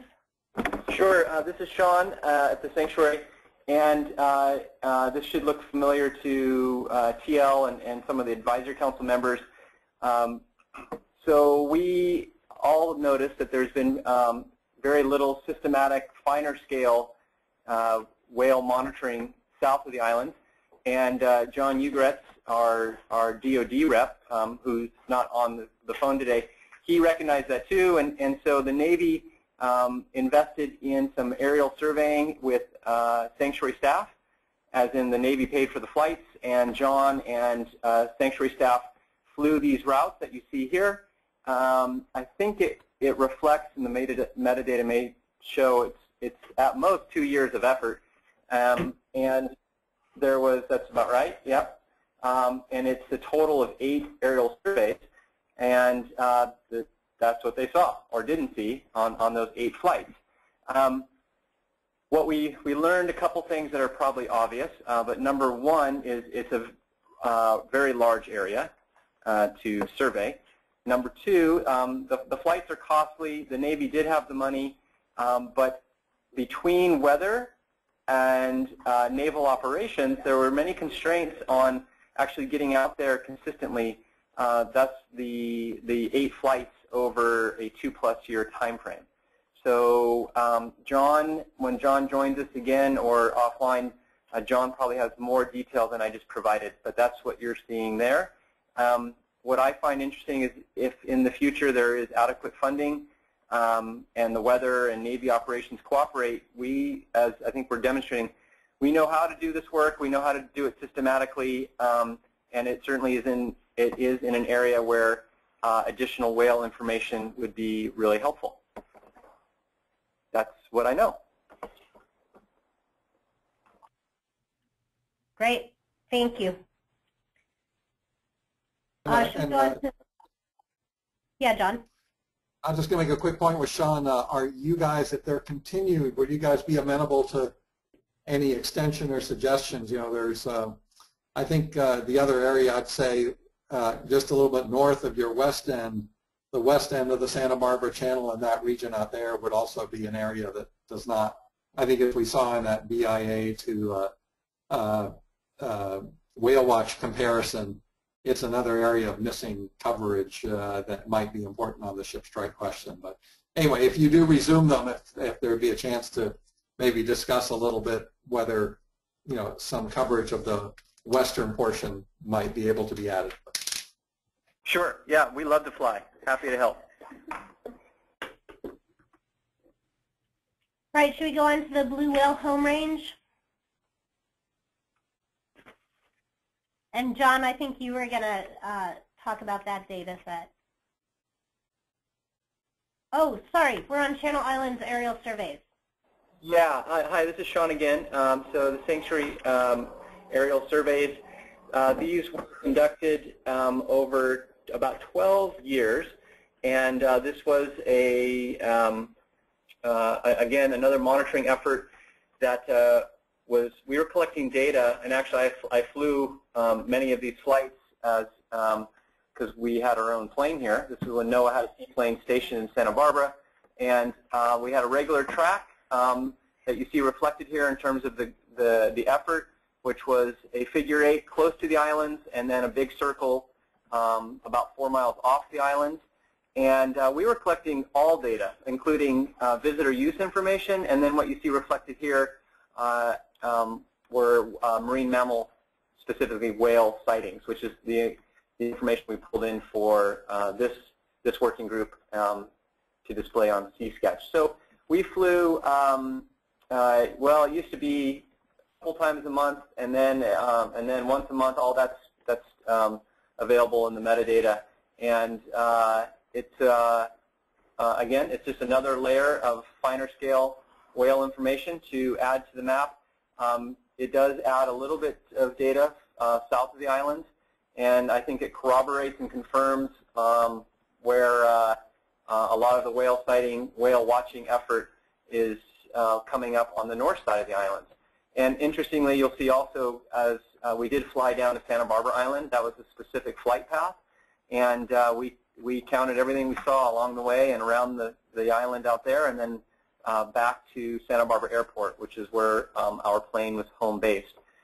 So again, it's a longer term data set.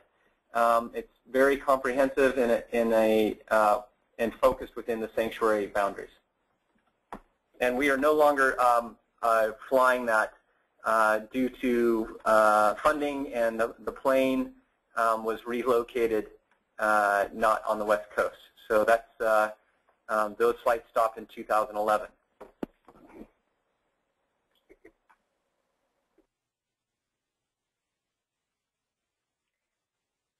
And John, I think you were going to talk about blue whale home range.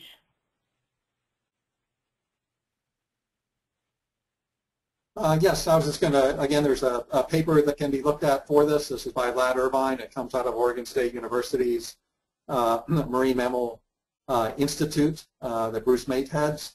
It basically draws from 170 or so satellite tagged animals going back to 1993 through 2008. There have actually been several publications in addition to Ladd's recent one on some of this work. But this takes some of their satellite tag data and then attempts to identify based on individual satellite tag data. Tends to be fairly detailed records of movements of individual animals that are tagged. They do try to address one of the concerns, which is that these tend to be biased by where did you tag the animal. And quite a few of the animals were tagged in the western Santa Barbara Channel, an area where they did a lot of their effort. But again, it shows for those individuals. From our other work, we do know that there does tend to be a little bit of a dichotomy between blue whales that tend to feed in offshore waters and those that tend to feed more coastally. And so the fact the animals were tagged in more coastal waters probably means this is more reflective of the kind of feeding habits of those more coastal animals that at least at some point use the western Santa Barbara Channel. And I think that's the main point I'd make. It's a nice analysis that uses kind of home range, pools together some of the home range details that you can pull out of these different individuals. There's another publication by Helen Bailey that also kind of used some of the same data set.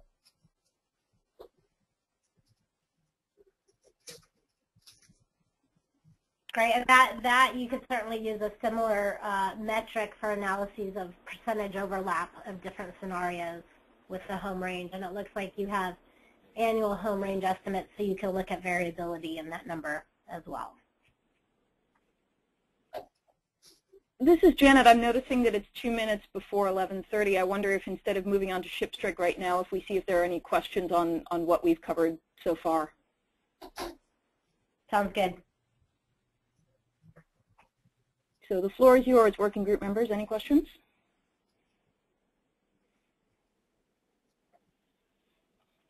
If I may, it's come up a couple of times about the whale watch. How would you see integrating that into this process, or can it be integrated? Is that Helen Bailey's Whale Watch Yes, project? yes, Okay. yes, correct, the NASA project. Yeah. John, I'd be interested to hear what you have to say, but my thought on that so far is that what Whale Watch has available to be shared right now is represented by this Irvine publication, and that the rest is still in development. John, does that seem right to you? Yes, no, that's kind of exactly similar. I should have mentioned that effort is another effort of interpreting the same set of satellite tag data as you see here. So, you know, it would be kind of one challenge in using these within C-Sketch would be, just like with our sighting data, you'd want to pick maybe one interpretation rather than some of these multiple iterations of the same data set.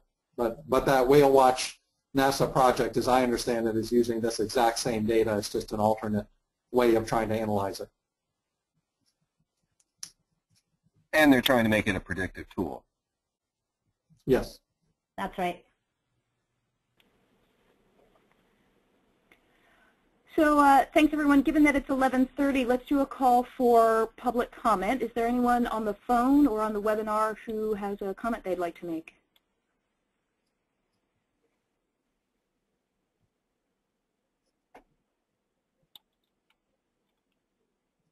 Okay. Hearing none, I propose that we move on to ship strike. Is that does that make sense, Jessica and Elizabeth? So I'm still working on the mute and unmute, so I just unmuted myself. You're here. I'm here. Yeah, and I'm going to just jump in, and so Monica DeAngelis is also listening in. As I mentioned on our last call, I am phasing out because I'm moving up to Seattle, so I invited Monica to join in just to get her up to speed on some of the stuff that's happening with the working group. And the double bonus of that is that she has been doing a lot of work looking at the data available in our Stranding Network database, so she can also speak to this. So one of the things that this is going to sound familiar because it's similar to what I said last time we all chatted, is that we do need to be careful about how we're interpreting ship strike data. One of the things that I took a very quick look at this yesterday, and I noticed that I looked at the metadata for, I think it was 5 of the strikes. I was looking specifically in Santa Barbara Channel. And so we do need to be careful about a couple of things. One of the things is that I did notice that one of the little dots that we're looking at, one of the incidents, was actually a recreational vessel interacting with a gray whale. Not really a ship strike per se, but rather interaction with between a recreational vessel. There was one confirmed ship strike. It was the Port Hueneme vessel. It was the car carrier where the vessel came in with the ship, rather with the whale on the bow. So we do have one confirmed sighting, but for a number of these, and thanks for going into, yeah, there you go, commercial. But for some of these, we do have vessel type unknown, and so we do need to be cautious about, assuming that it's a ship strike. That, when you're, as I've said before, when you're asking for ship strike information, our database quite often is not going to be able to tell you for certain, yes, it was a ship strike. If we can, if we have the information, we will include it, but quite often the type of vessel is unknown. And of course, everybody knows if you get out there and do a necropsy, you see broken bones, see broken vertebrae, you can assume that it was a ship strike. But I just want to be cautious about that because I did see some of these dots are represented as ship strikes and they aren't. Also keep in mind that where you're seeing these crosses, little plus signs, that's where the animal was observed, not necessarily where the strike occurred, and that's another important thing to keep in mind. We don't have, ships hitting whales right on land, so we do have to be cautious about that. So there's just some necessary caveats, and I'd like to spend a little bit more time with the data. I've alerted our stranding coordinators that this data is being used and asked if we can take a second look at it and make sure that what's being represented as ship strikes are actual ship strikes, not vessel interactions. Because if we're focusing on ships, let's make sure that that's what we're looking at. And Monica, I hope you can unmute yourself if you have anything that you'd like to add on that.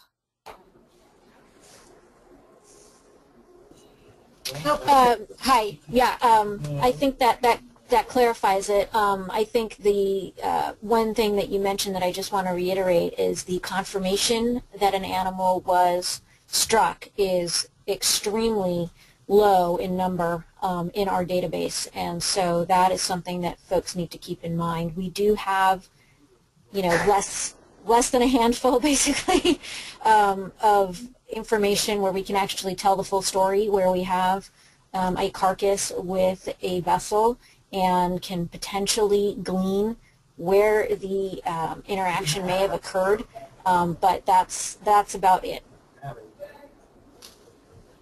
And I know that people want to, they want to use this data, but you'll hear me and Monica, we're going to be like broken records that there's only so much that we can pull out of this data, and only we have to be careful about what assumptions we make about it. So, like I said, we're gonna take a closer look and see if what's represented as ship strike data really is. If we can confirm a ship strike. Yeah, and if I could add one more thing too, I do want to say that what we do have in the database is a minimum, because we do know that there are things happening that we are not aware of that are not recorded or reported. It's just when you visually observe it on a map, it kind of gives that impression that that is the location of where that occurred, and that may not necessarily tell the whole story, nor does it tell the whole story that this is all that we're seeing, because that is also not the case. And this is John. If I can just make sure I understand this, the whale-ship interactions, it seems like, if I'm understanding this, sort of come from two sources. One being stranding locations that had a known ship strike cause, which I think you're appropriately pointing out, and just to emphasize that, probably represents only a few % of the animals that might be dying and doesn't represent the location it occurred at.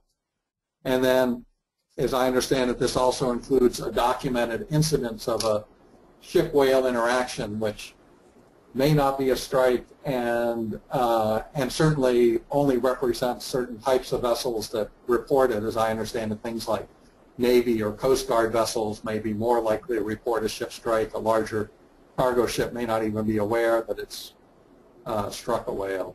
So anyway, am I understanding this is integrating those two, stranding locations plus incidence locations of some type? Yes. And I'd like to dig into it. I mean, I just had a chance to take a look at this yesterday, so one of the things that we're doing is, Monica and Justin Bisbicki and Justin Greenman are going back through our database and trying to make sure that the records are clear, get better numbers, and understand, basically clean up the data, clean up the information, and make sure that, when someone asks us, well, what's a ship strike? We can actually identify, well, here are the records that we know are ship strikes, large whale or large ship strikes, rather than vessel interactions. Because right now, if you ask us for a ship strike, you might get a sailboat hitting a gray whale, and that'll come out as a ship strike. So, I know I've said it before, but when we're thinking about, what is it that we want to pull out of the stranding database to represent ship strikes, we need to be thinking about, well, what do we want to see? Do we want to see just interactions, or do we really want to see confirmed sightings of, or confirmed reports of interactions, strikes between large vessels and whales? And that's a different question than, well, how many vessel interactions have there been? So, and I don't know I don't know exactly what data was provided, but like I said, I looked at some of the metadata, and I don't think, well, I know that they're not ship strikes per se, but I think that we can go back through and clean this up and provide you at least with what we are reasonably certain would be interactions with large vessels. Elizabeth, thank you for that, and it sounds like you and the Sanctuary and Sea Sketch team are going to follow up after this call. So thanks for being diligent about that. For time purposes, I think we need to wrap up this whale information piece. So I want to say a big thank you for Jessica and John, and also the Sea Sketch team, who I know have been working with everybody to get this presentation to happen. So thank you very much. In terms of next steps on information, Eric and I have been wondering whether there's a need to form a data subcommittee to look into some of this, any of the items that we've covered today more, or whether it makes more sense at this point to just proceed towards our next meeting and get people starting to use C-Sketch and then determine later whether additional dive into information makes sense. And this is John. I was just going to mention, today we also very much focused on these layers in C-Sketch. I did just want to point out that there are issues of relationship of speed to ship strikes, time of day, or some of the avoidance, how interactions between whales and ships, and also things like maybe status of whale populations that at some point, I just wanted to put out there, aren't related to C-Sketch layers, but at some point might be, background information the group might want to consider. So I was just going to say they weren't appropriate for today, but just point out there are some other issues on the science and data related to ship strikes that don't fit right in this context, but might be relevant at a later point. Thank you, John. We'll flag that. Working group members, any thoughts at this point on whether a data subcommittee would be useful to form? Hi, it's Jessica, and I wanted to say I think it's probably pretty important to form that subcommittee. I think today we started a conversation about metrics and how to really use the whale data in working group solutions that are being drawn in C-Sketch, and TL brought up some really important points about scenarios he was working and testing and some of the issues he's already facing. And so I think that we do need a data committee that comes up with some of those metrics that can be standard across proposals and that we feel like have the best scientific basis.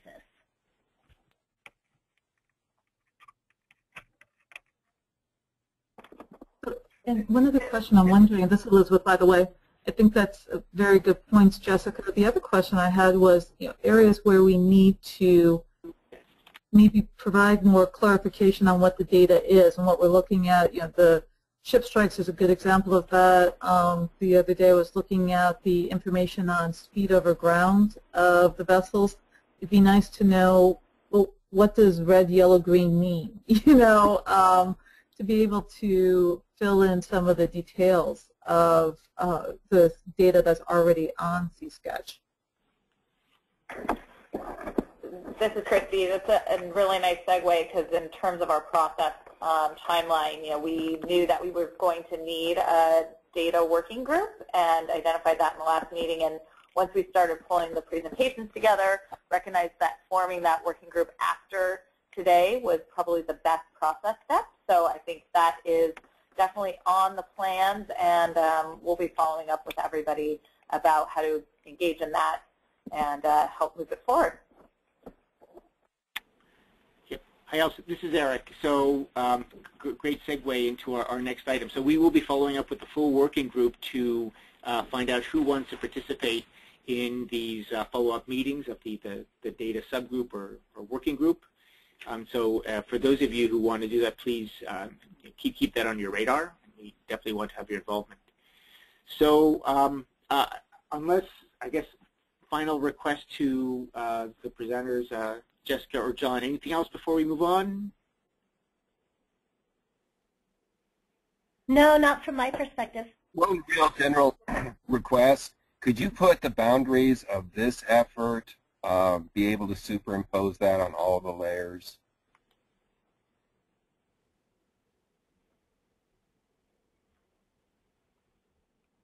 Grace is, there's silence, but Grace is working on it on screen. And you can do that for all the layers now. Sorry, can you clarify the request, y'all? Sorry. Well, just this study area for this marine shipping working group, the ability to be able to put that on and off for all layers. Thank you. Yeah. Okay. Thanks, TL. All right. So this is Eric. We're going to move on to our last agenda item, and I think TL's point is we should always be keeping in mind what the study area is for the focus for this group. C-Sketch is a tool, the decision support tool through which we're collecting a lot of the information and making it available for use by the working group. And that so there's a lot going on. We've certainly looked at a lot of the data layers today, and we have asked the C-Sketch team Grace and Will, to help come up with some exercises, some assignments that can help lead the working group members through the use of the tool so you can build up your skills and knowledge of how to do it. And so I want to turn it over to Will and Grace to describe this homework assignment of sorts. And after that, we'll talk next steps as we look toward the third meeting. So Will or Grace? Great. I'll take it away. So I'm going to follow up to this webinar sending out a survey link. So your homework will be, and we're going to give a due date as well that's before the next meeting when we get a closer idea of when that date is set. And your homework will be to fill out that survey. And there's going to be a couple questions in that survey. Some questions, to answer them, you're going to be required to explore the data, read metadata, and use some map tools. So this is really, the purpose is just asking everyone to dive into the tool so that later when you have questions of the data, you're able to answer them with the available information in CSketch, or know that it's not there and request it from us. The other thing that we are going to ask you to do is to actually create your own geometry, because we'll be doing that throughout the process. So that means going to the My Plans tab, and we're going to ask you to create a new area of interest.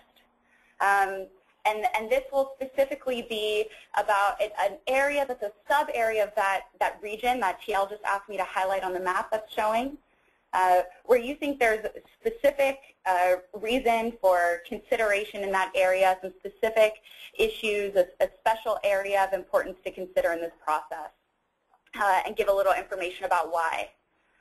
And then the other thing that we're going to ask you to do is dive into the Participate tab, going to the forum, and copy a geometry that's an existing or previous management area.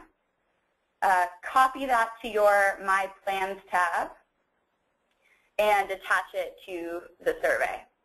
So really just asking you to dive into all of these three parts of the tool, submit that survey, and then we also have another, and hoping that those geometries, especially those area of interest geometries and why those are of particular interest, can be used as a springboard perhaps in the third meeting, where we'll be able to see, not necessarily attached to who submitted it, but attached to why it was submitted, different areas and specific topics and issues that the working group deems especially important.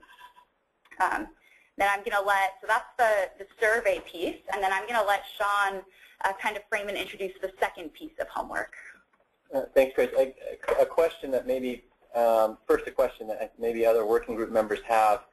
I know I have as a novice CSketch user. Are you going to be grading on a curve? I haven't had, I'm doing really well with my 5th graders' homework, but I haven't had my own homework in a while. So I imagine some of you might be a little nervous about this. I know I am, but the CSketch team and Sanctuary staff, not me, but other staff, are here to help. There's tutors and et cetera, if you want to mention the support. Right. Yeah, I can go over the resources now. So we're going to be holding, related to this and the second piece of homework that Sean's going to introduce in a moment, we're going to be holding office hours leading up to that due date. You're also, so that'll be opening the webinar link at 1 or 2 times depending on your needs, and you can log in and ask questions. You're also always welcome to shoot me an email, or Morgan from the Sanctuary an email, or Will an email. And use the help link. Yeah. And also use, there's a help link in CSketch where you can submit a question or give feedback. So there's, let's see, we're holding office hours. We're available for one-on-one support. Make sure to CC all 3 of us so that we can get back to you as quick as possible. And what else are we providing?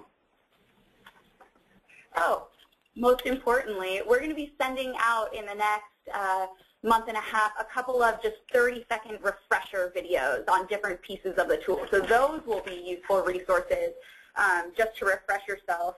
And then also under this help link, you can always, as you start to type in a question to us, it'll pull up on the left articles related to that question. So we also have a lot of help resources available embedded in the tool. I think that will be plenty. I have full faith in your ability to complete this homework.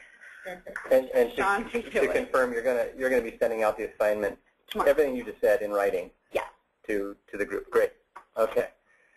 And you will be getting UC credits for this for those of us looking to graduate? Yeah. Okay. Good. This sounds like it'll be really helpful. A second part to this the C-Sketch homework assignment, and displayed on your screen right now, are whale sightings from a week ago, last Monday, and this is a survey flight that we fly, and this is up the shipping lanes and up the north side and down the south side. And so what you see displayed here are over 30 animals that we saw in the shipping lanes last week.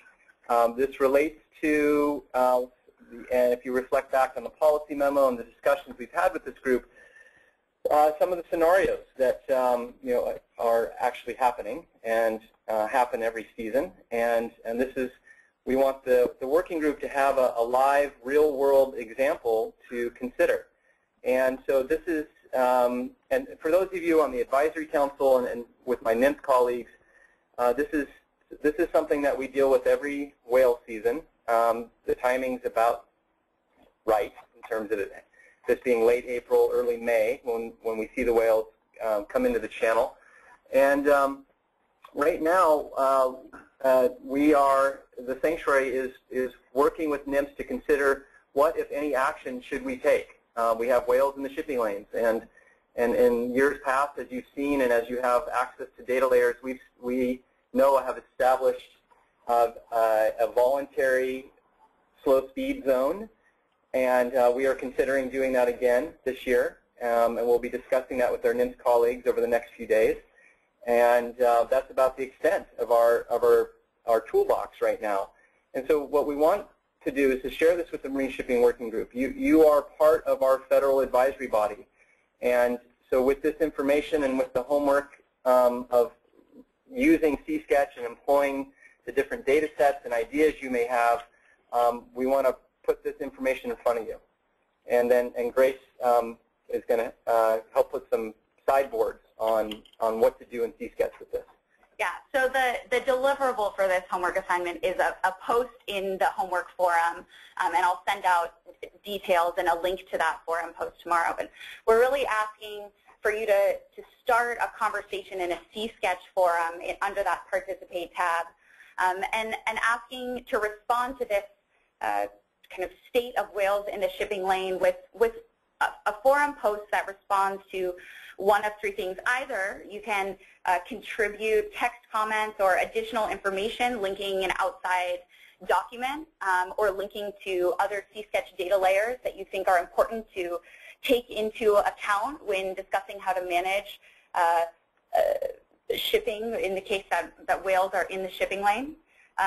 You're also welcome to copy propose a management zone, and either by copying a previously used slow speed zone from the resources forum, using that exactly or editing it to maybe be more effective than it has been in the past, and contributing that idea to the forum, or coming up with another management tactic, maybe and some information about why that would be a good possible management strategy.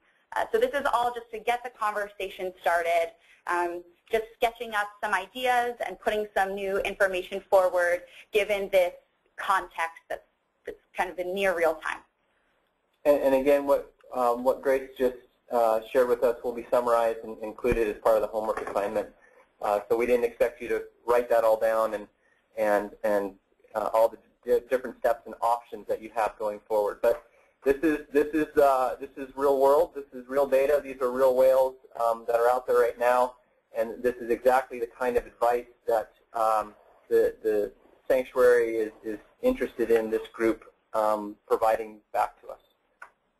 Great. Thank you, Grace and Sean, for that. So this is Eric again. And so there are really two main purposes behind this assignment. The first is to, again, provide the opportunity for working group members to explore the tool using, real-world current data. And secondly, we're also hoping to use some of your thoughts that come out through this exercise and through the survey as a way of seeding our discussions at meeting 3 as you start speaking with each other and putting together ideas for recommendations and eventually proposals. So we look forward to making the shift from thinking about the data to now starting to apply it to the overall charge and the goals that the working group is trying to achieve. So with that, we have 5 minutes left, and there were two things I wanted to do.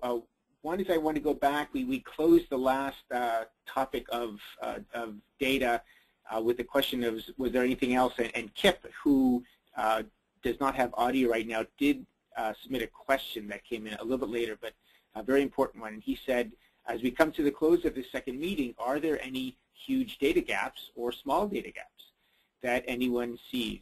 And this is an important question for all of us to consider. And if you have burning ones to share right now, do so. But also over time, if you realize that there is additional information that's needed to be able to inform your thinking, but please be sharing that with the C-Sketch team and the support staff as we go. So to pause for 1 minute, any key data gaps that are burning that we missed, that we should all know about right now?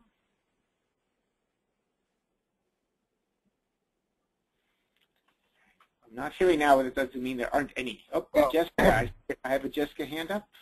Yeah, thanks. So definitely there is a really important data gap in this region in my mind, and I think it was really apparent as we went through the whale data.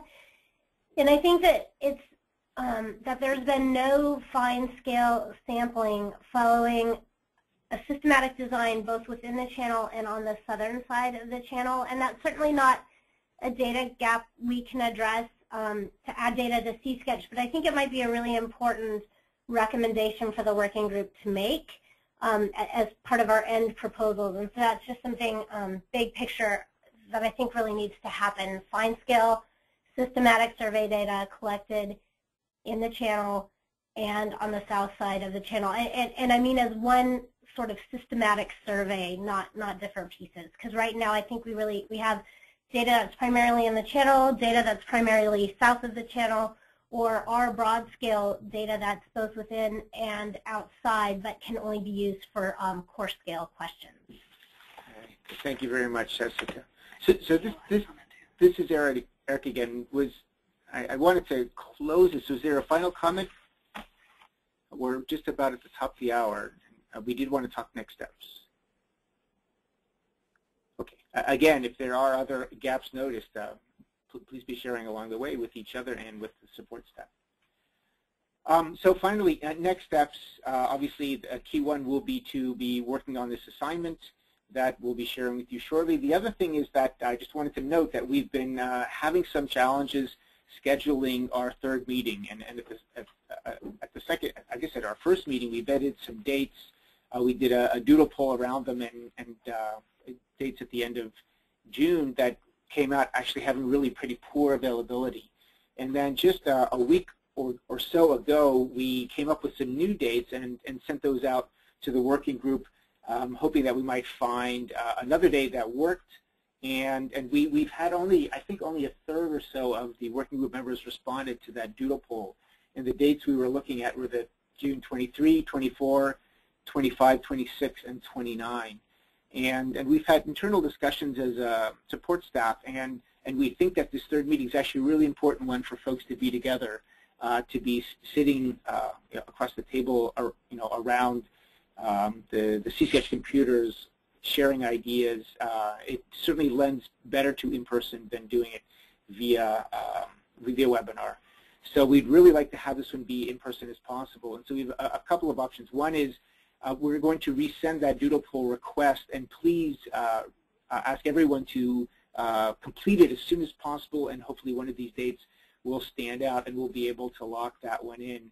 And another option, which is less desirable from staff's perspective, is to start looking for dates later after the July SAC meeting. We don't want to be too close to that just for workload reasons, but there's some fears about losing momentum among other things. And so just with that in mind, did want to spend 1 minute saying any recommendations from the working group for how we can be more effective in finding dates that work for everybody? We do want your advice here too. Just please chime in. Yeah, this is Jessica. I think for me, if we could expand the dates outside of that end of June range, I know I'm gone for 3 weeks from mid-June through early July. So if there's any way we can look at an early July time period just to expand the dates, it might help us find something. Thanks. Other general thoughts on how we can be more effective in finding dates at work?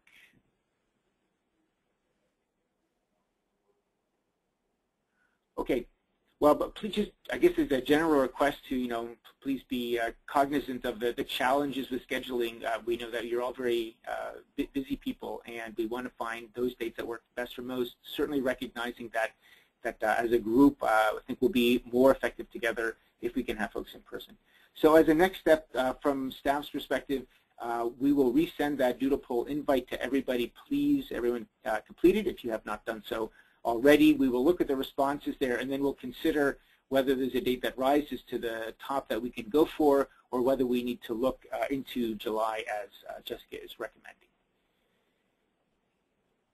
One other comment being made by Sean is that if we can do a 2-day meeting, this would be easier for travel, especially for folks coming from further away. This is something, Sean, that we have heard from others, and we certainly will want to take into consideration. There's, I think, some budget constraints as to whether or not we would be able to do 2-day meetings for all of the remaining meetings, but we're certainly looking to potentially incorporate that into some of the future meetings.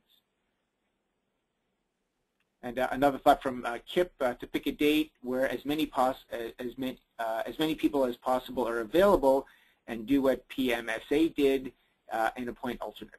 And so we do have alternates associated with this working group, and we will be looking to try to get as broad representation by each of the different constituencies or each of the different organizations, and hopefully have either the primary or the alternate present.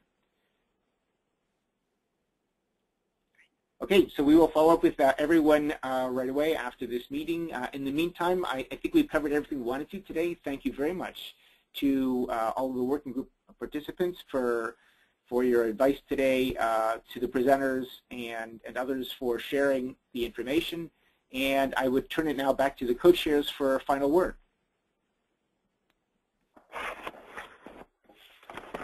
This is Christy at the Santa Barbara Pod. Thanks, everyone. I really appreciate all the presenters. I think this was really helpful in understanding what's in C-Sketch, and I think it really gives us a good foundation for starting our thinking on what we can do with the data that we have available. And look forward to everyone filling out that doodle poll so we can figure out a time when we can get together again. I'll sign off to Phyllis if she has any closing thoughts. No, I don't.